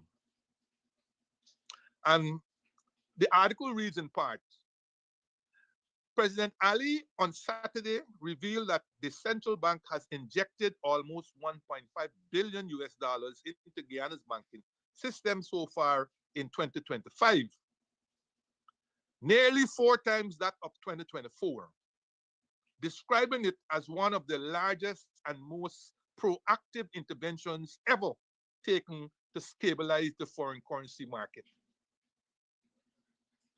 Another part reads, the move comes amid rising demand for foreign currency, driven by rapid private sector expansion, increased imports, and intensified investment activity across the country. Well, well, well, well, well, well, well, well.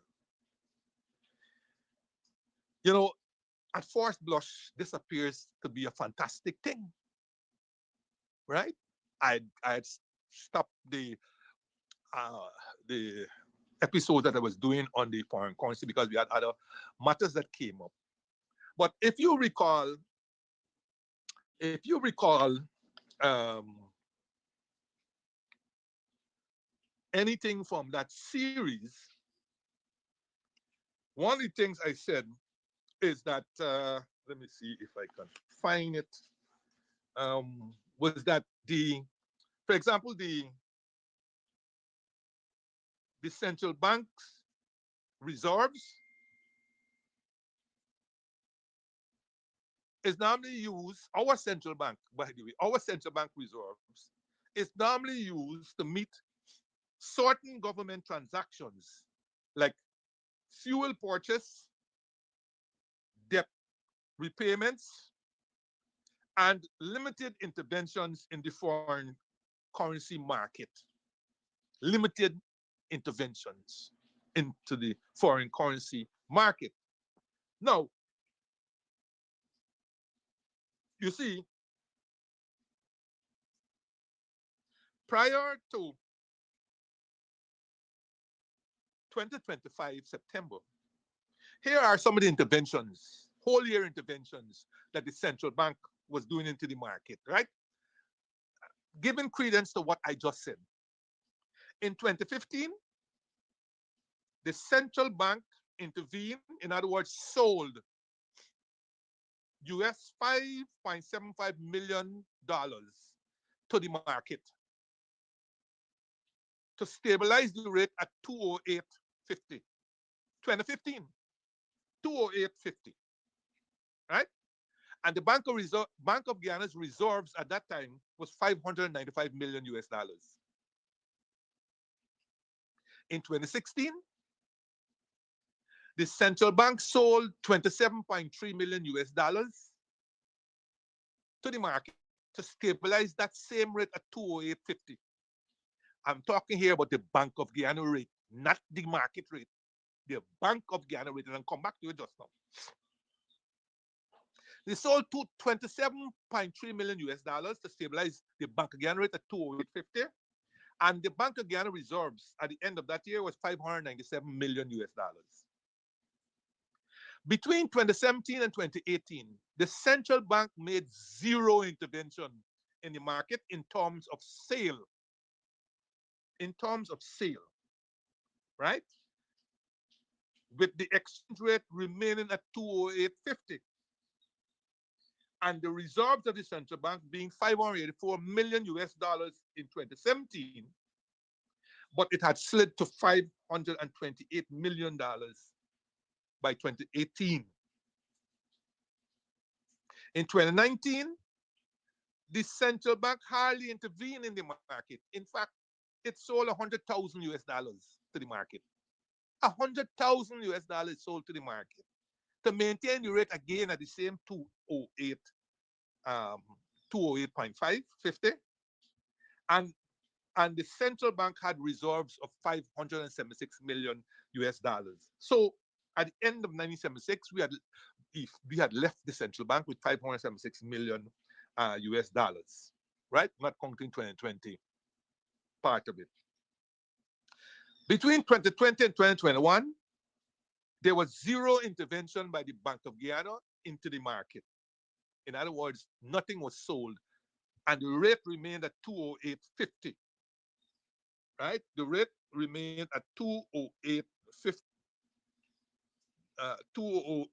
The central bank rate remained at 208.50, while the cambio rate was something like about 210. The Bank of Guyana at the end of 2020 had reserves of 681 million US dollars, and at the end of 2021 had reserves of 811 million US dollars. In 2022, the central bank sold 26 million US dollars to the market to maintain that same 208.50. The cambio rate was 209. And the Bank of Guyana had reserves of 939 million US dollars. In 2023, the bank sold 13 million US dollars to the market to maintain that same rate of 208.50. But the cambio rate had slid to 214. And the Bank of Guyana ended with reserves of 896 million US dollars. Now here's where the problem started developing. In 2024, the bank was forced to sell 332 million US dollars to the market to maintain that same Bank of Guyana rate of 208.50, while the cambio rate had slid to 218. But the bank had reserves of 1 billion and 10 million US dollars at the end of that year. And by 2025, up to September, the bank had sold, get this, 1.5 billion US dollars to maintain that same 208.50, while the cambio is saying a rate of 222. And at the end of September, the reserves of the central bank was 973 million. So tell me, based on the statement that President Ali made, how this can be prudent exchange rate management when you're burning up reserves of the central bank to maintain an artificial rate of 208.50. Remember, this rate of 208.50 was there since 2015. Since 2015, 208.50. You burning up reserves to maintain a rate of 208.50. And at the same time, the cambio rate is sliding. At the end of September, it was 222. But we know it's more like 232 and 236. But let's use 222 as reported by the Bank of Guyana. So even the Bank of Guyana itself has a problem. It has an overvalued Bank of Guyana rate, because even by the mechanism that the bank itself has identified for setting the Bank of Guyana rate, the rate remains unmoved and overvalued, right? Because it is the Bank of Guyana that reminded us that the Bank of Guyana rate is set by taking the weighted average, of the three highest bank cambios.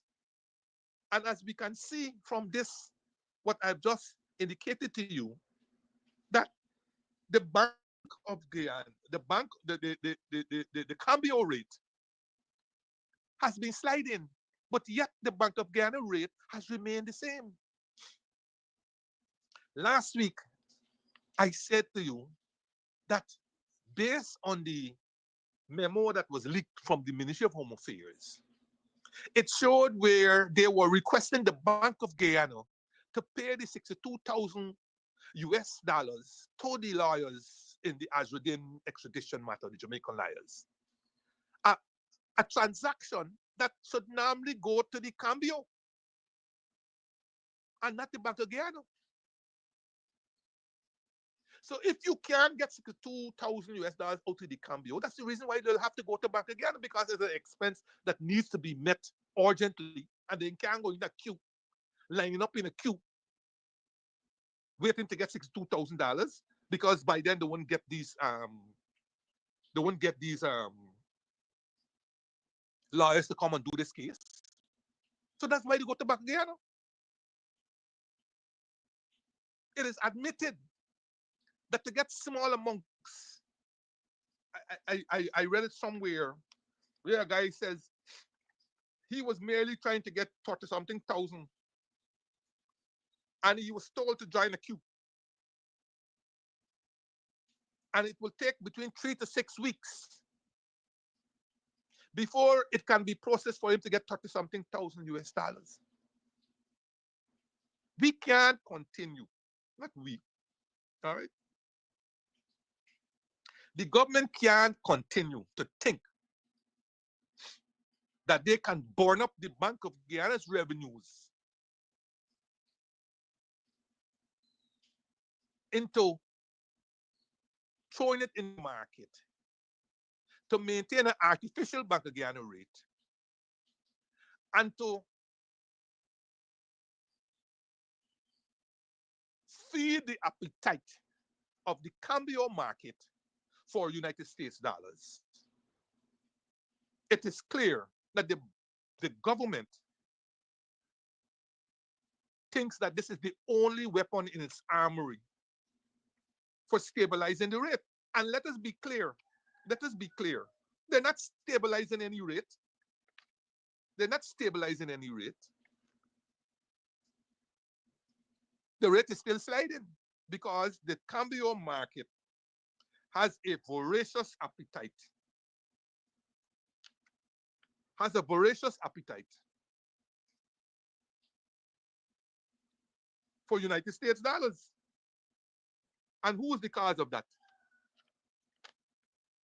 Who's the cause of that?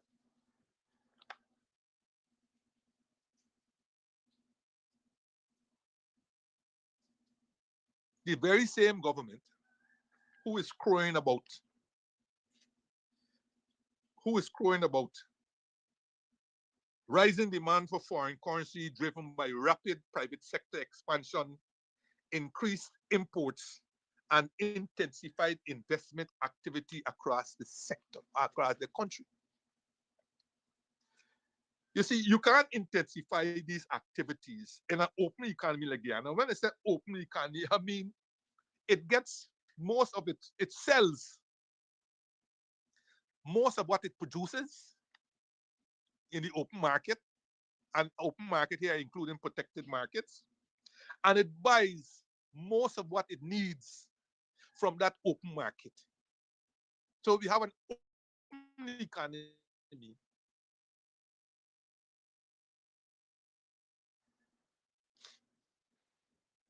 for United States dollars, which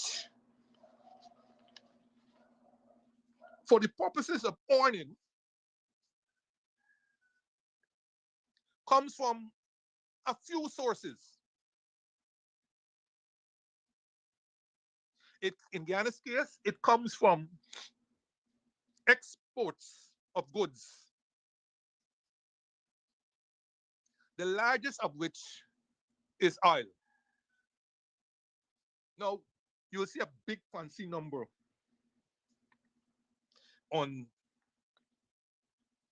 the balance of payment for exports of goods. But effectively, when you take out the oil exports, the economy is not doing well. In 2019, for example, the non-oil exports total 1,496,1 million dollars. The non-oil exports. In 2023, the non-oil exports was a mere 1,550,000,000. So it in 4 years it had increased marginally, while the imports, while the imports would have increased astoundingly.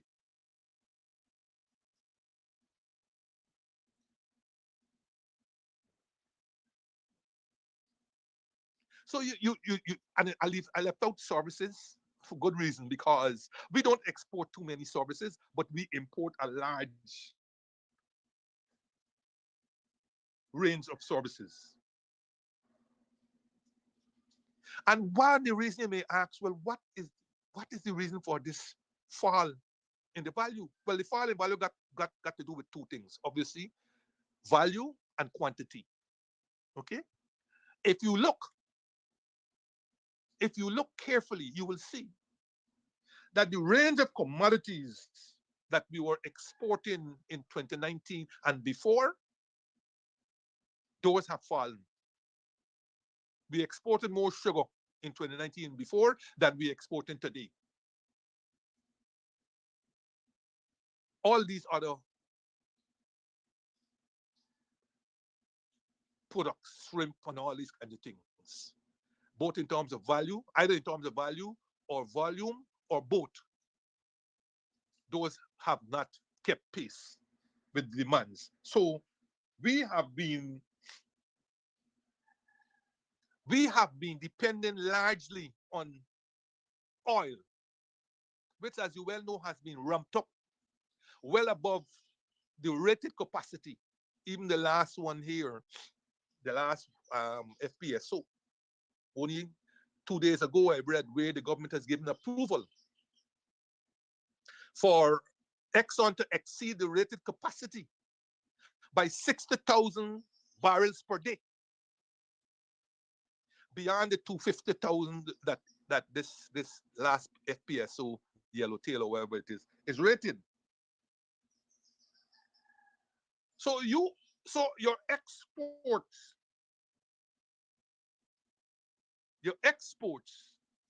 is not keeping pace with rising demand for imports. There's been a huge phenomenon in imports.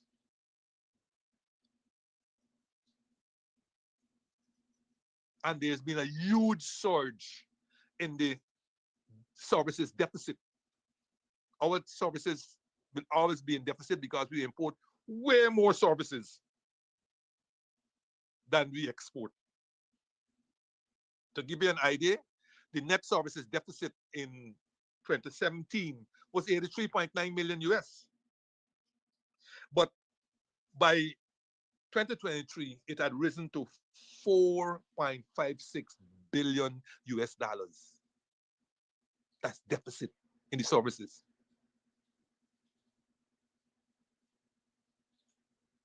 And then, of course, you have what you call non-factor services, right? What we call non-factor services. And those are services unrelated to what we call the factors of production: land, labor, capital, enterprise, entrepreneurship, right? So they will include transactions with non-residents by government agencies and their personnel abroad, things like tourism, shipping, insurance, and so on. And then, of course, you got the factor services, right? These are services that are associated with land and capital and so on, and they cover income coming from the direct investment abroad, interest, dividends, property, labor income, and so on. We don't have too many investments abroad, so we got nothing much coming in, but we got large amounts that will be going out. All those companies that you have here in Guyana who have been setting up, and who our goodly president is more than happy to be seen cutting ribbons.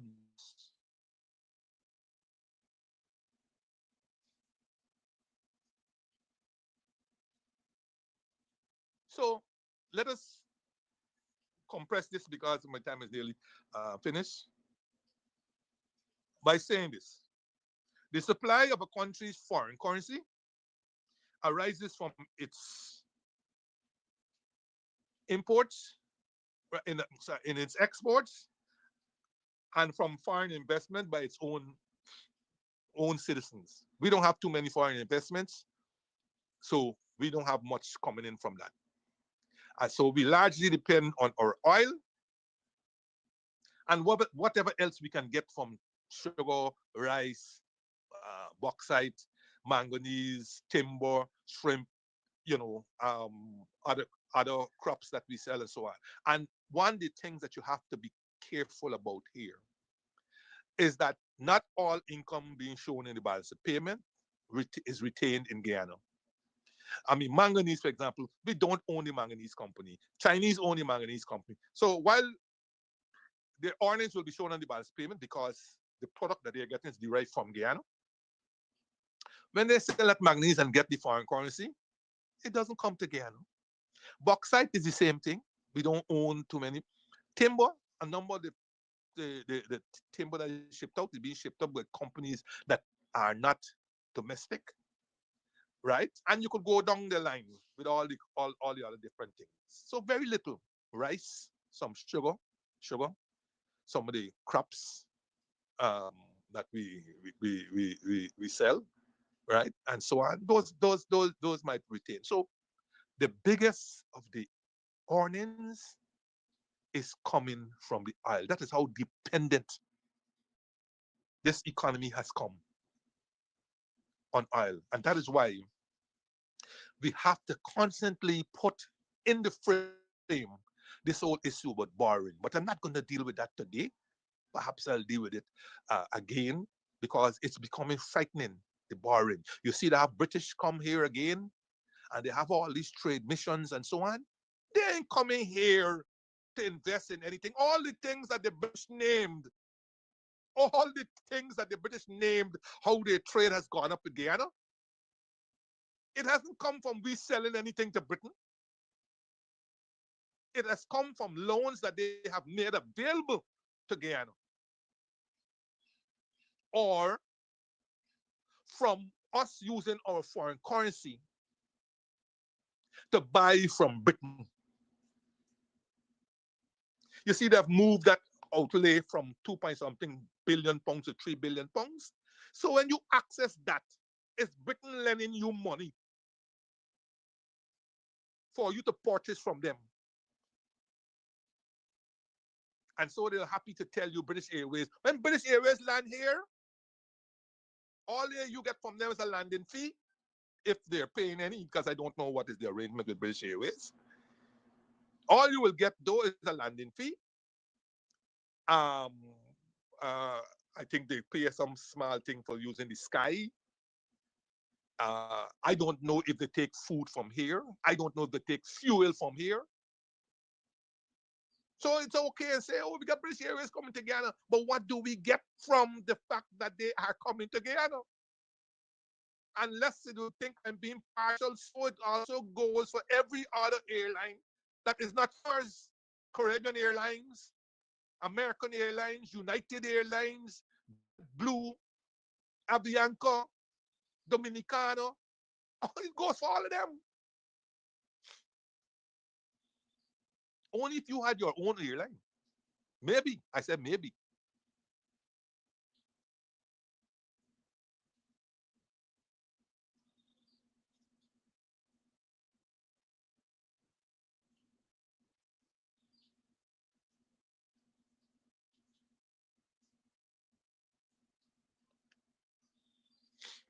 And remember, the problem that you have with a sector like oil, which is different than, say, sugar, because, sugar implies a large number of people, which means a large number of households will be getting access to the income and so on. The oil sector implies a very limited number of people. Okay, so the wealth is difficult. It is the government that has to cream off some of that wealth and make certain that the rest of the population gets something.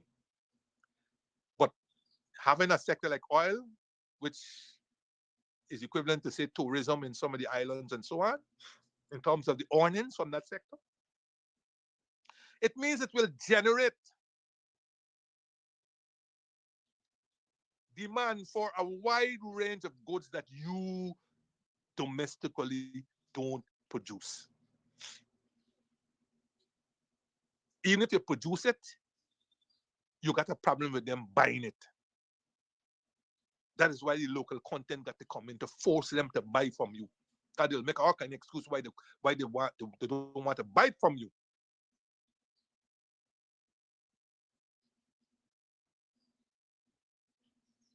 And so this government that telling you about foreign investment and so on is not telling you that even when the foreign investment comes here, it brings its money and then it has to recover it. When the local investment, when they get involved in local investment, they require foreign currency to establish their basic stuff. And with every household that builds a house, there is a corresponding demand for electricity, for which you are paying hefty sums to have those two power ships out there. There is a demand for washing machines. Nobody don't beat on them, so I think beating clothes and them thing no more. Washing machine. Many of them now even bothering with the sun. They have to get drier, whereas the natural sun is better.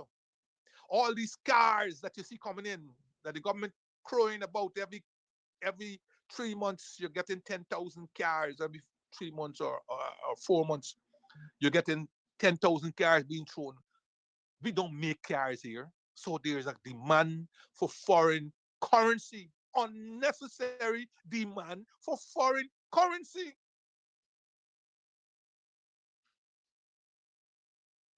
And when the electricity is not generated by car power on them, it places a demand. Every house that you build, every bank that you put up, everybody. Look, you're putting up that nice big 14 or 50 story headquarters of the police in Brigham.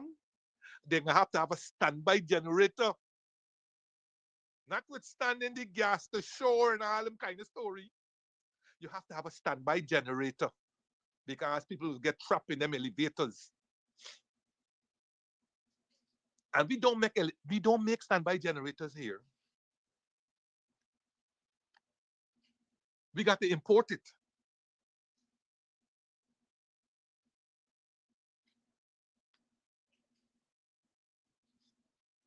So you have this huge demand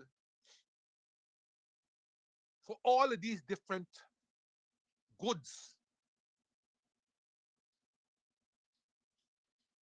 and services. I ain't worried about the services yet.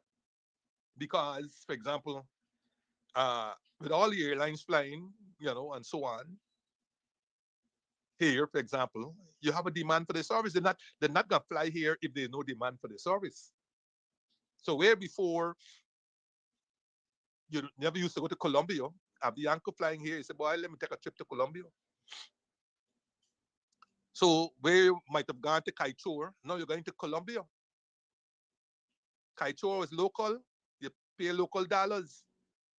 Colombia, you pay local dollars, yes, but the Colombian must be able to take that money to the Cambio and exchange it for US dollars because they have no interest in Guyana dollars.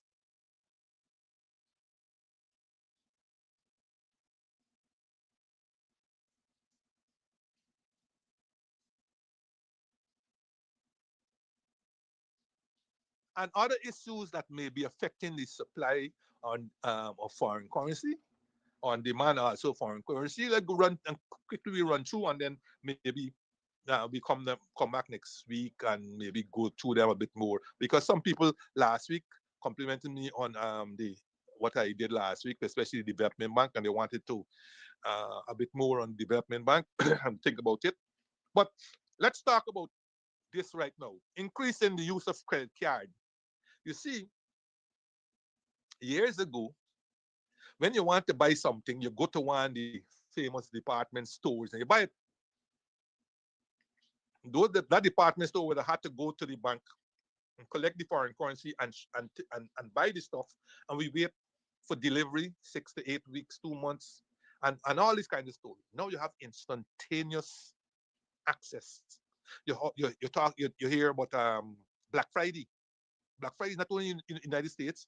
You got a large number of Guyanese already who are taking opportunities and advantage of Black Friday. So the internet and credit card has created a surge in demand for products, but it's not met by a concomitant surge in supply of foreign currency. When you use your credit card, even if it has a limit of 1,500 US, and you go to your local bank and you pay in the Ghana dollars, the local bank still got to get the US dollars to pay the credit card company.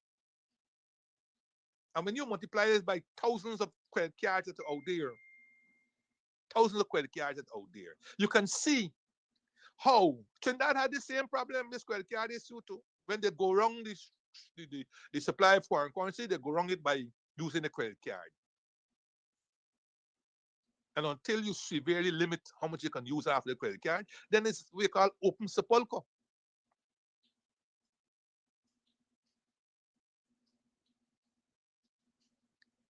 As I said, we could come back to all these in more detail. Well, let's run through some quick ones. Then there may be a loss, and maybe there's a loss of confidence in the domestic currency, in the Ghana dollar. Who wants to hold Ghana dollar? After all, there's a fear of depreciation, and there's a fear of inflation, high inflation. This is a high inflation economy. Nobody bothers about the official statistics. They know about prices and all this kind of story. And when you were telling me 208.50, an ordinary citizen can go to the Bank of Ghana and buy 1,000 US dollars at 208.50. And when you tell me 222, an ordinary citizen who wants a quick vacation or quick money for medical and so on can walk into even his own bank and say, listen, I need 10,000 US because I need some medical, I got to go and do some medical interventions and so on. I need 10,000 US. They say they ain't got. You go to the Cambio, they say, boy, may be able to help you, but the rate is now 236.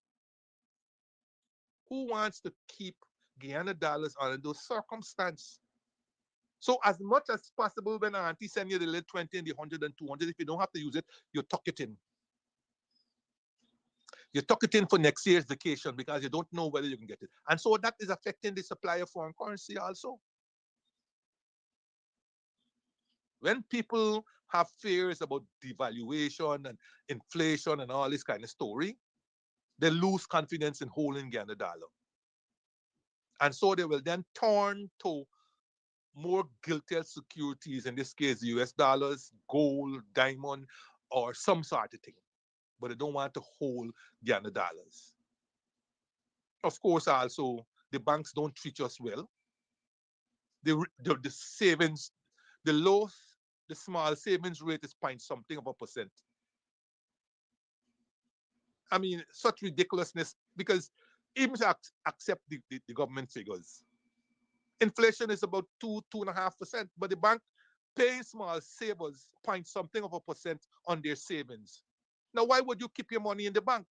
Why would any rational person keep the money in the bank when they're only getting point something of a percent and the inflation rate is two and above, even the expected inflation rate in the end of the year is 6%? It's madness.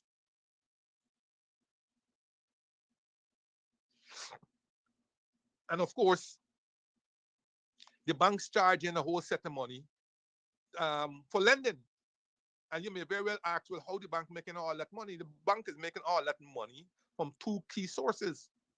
One, from the government's insatiable appetite for domestic borrowing via treasury bills. And two, the government's intervention in the interest market, interest determination market, by by allowing banks to artificially lend in particular sectors like the housing at well below market rates and recover the difference via taxation, reduced taxation.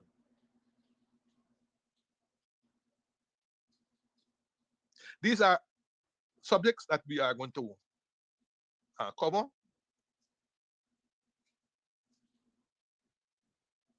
in the days to come, in the weeks to come. And of course, hoarding,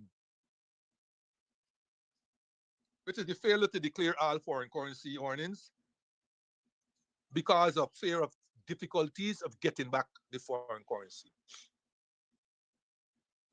A lot of people who export, a lot of people in Guyana who export, don't bring back all or only bring back some of the foreign currency. Some people are engaging in transactions where they are being paid overseas, so the money doesn't come to Guyana. They have enough Guyana dollars that they can engage in those transactions where their money is banked overseas while they use the local dollars that they are earning. So a lot of hoarding takes place, especially by the banks. Banks hold money for their favored customers. So when you go there, they tell you they don't have money. But their favored customer will get access to that money. So the market is always in disequilibrium. The market doesn't function as a free market, so-called free market. There's nothing free about the foreign currency market in this country. And of course, you got other issues like smuggling. Okay? Even smuggling the foreign currency, because you see the big bills, the $100 bills, disappear quickly. Because it's smuggled for payment for things like gold that is smuggled from Venezuela. Sometimes you go to the Cambio and they give you money, it's here 20 and $10. They tell you they ain't got 100. But the 100 is prized, it's kept. It is easier to smuggle $10,000 in $100 bill than to do it in 20 and $10.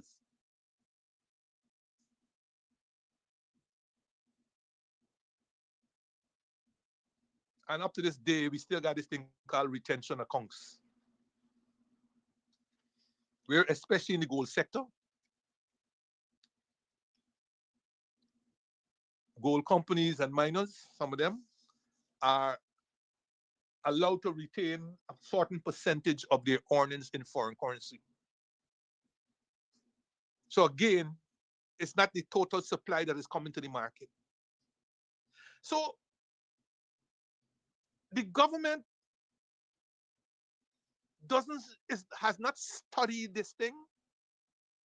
They're not study where the disequilibrium is originating, from where the disequilibrium is originating, and so applying constructive and relevant policies to ensure stability of that market.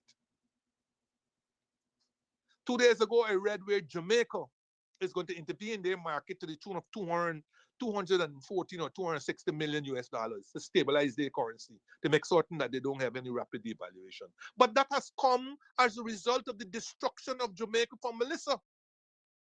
What destruction have we got here?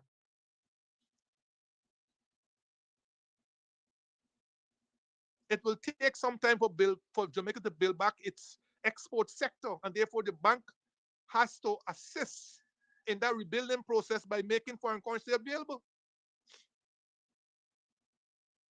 Did we have a destruction here of the Melissa kind?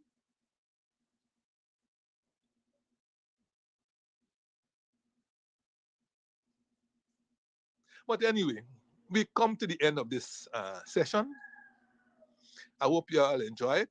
We will continue hopefully next week in a more detailed manner with this foreign currency story, because I hate to say it, but when the government is moving in the scenario where it's burning foreign currency, even in its own admission, last year was well, not a mere 334 million, which is substantially greater than the year before, 2023. And for you at the end of December to almost 5 times what you put into the market for the entire 2024, and yet still you're calling it stabilizing of currency, is to suggest that exchange rate management has gone crazy in this country. And if we continue at the rate of expansion in all sectors, the goods sector, construction sector, and all this, at the rate at which we're going, with no visible returns in the export sector outside of oil, then we clearly are going to be looking at disequilibrium on a not so small scale.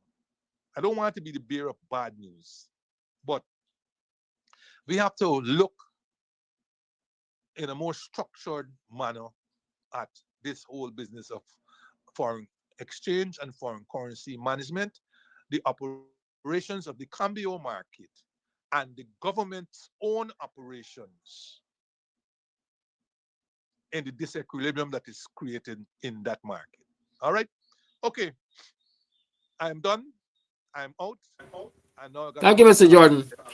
You asked whether or not we had a Melissa type destruction here. No, we ain't got Melissa type. We didn't have the Melissa type destruction. We have the PPP type destruction. So y'all gotta be cognizant of that fact.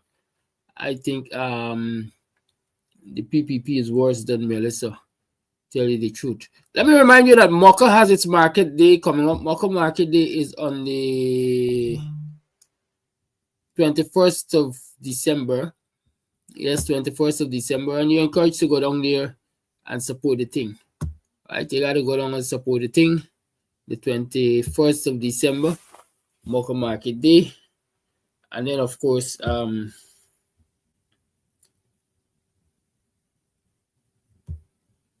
if you go over there, you're going to get all the Christmas goodies, fresh produce,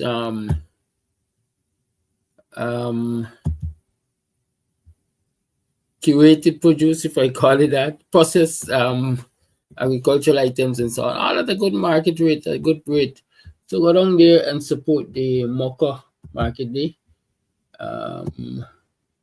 Yeah. Mocha Arcade and Multipurpose Agricultural Group presents the Mocha Farmers Market Christmas baskets. Right? You have baskets at the price of $10,000, price at $8,000.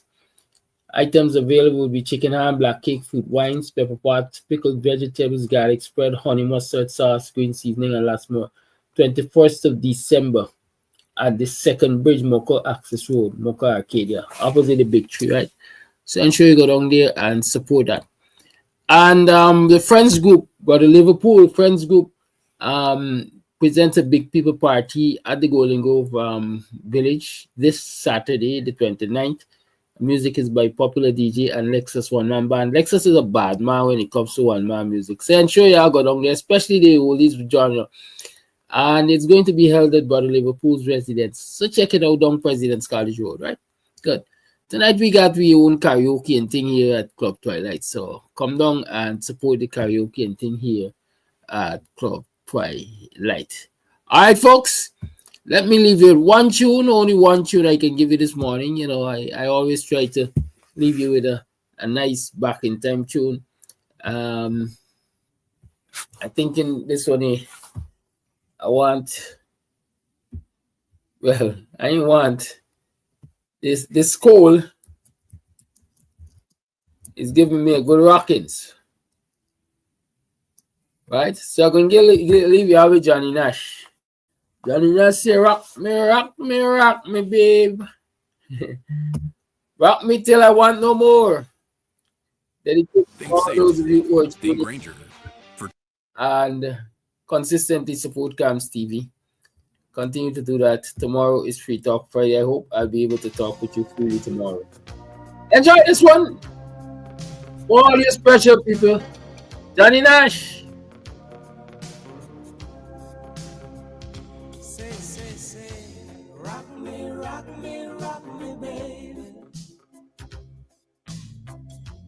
Rock me out here on the floor. Come on. Rock me, baby. Rock me till I want no more. Unless I be accused, let me wish all those of you who are celebrating, who are observing, who are enjoying, happy Thanksgiving Day. Y'all call me guilty, but I'm usually guilty of not remembering the American holidays and so on. But happy Thanksgiving. It's Thanksgiving at your end. You have a wonderful time. And even as you feast your face and so on, remember the lesser fortunate. Don't gouge yourself and overdo it. Don't waste food. Somebody out there who needs a blessing, so you can do your part with that. Rock me, baby. Rock me out here on the floor. Rock me, baby. Rock me till I want no more. There's a feeling of love deep inside me. This heart of mine is pounding in my brain. I feel the fire. I feel desire. Ooh, let's dance, romance, while we still have the chance. Come on. Rock me, baby. Yeah, rock me out here on the floor. Come on, rock me, baby. Ooh, rock me till I want no more. Rock me, baby. Rock me out here on the floor. Come on, rock me, baby. Yeah, rock me till I want no more. And when the night is through, I will still be here with you, and the music will go on and on. Come on, rock me, baby. Yeah, rock me out here on the floor. Come on, come on. Rock me, baby. Oh, girl, rock me till I want no more. Oh, rock me, I like. Hey, rock me, rock on the floor, baby. Come on, come on. Rock me, baby. Oh, rock me till I want no more. Rock me,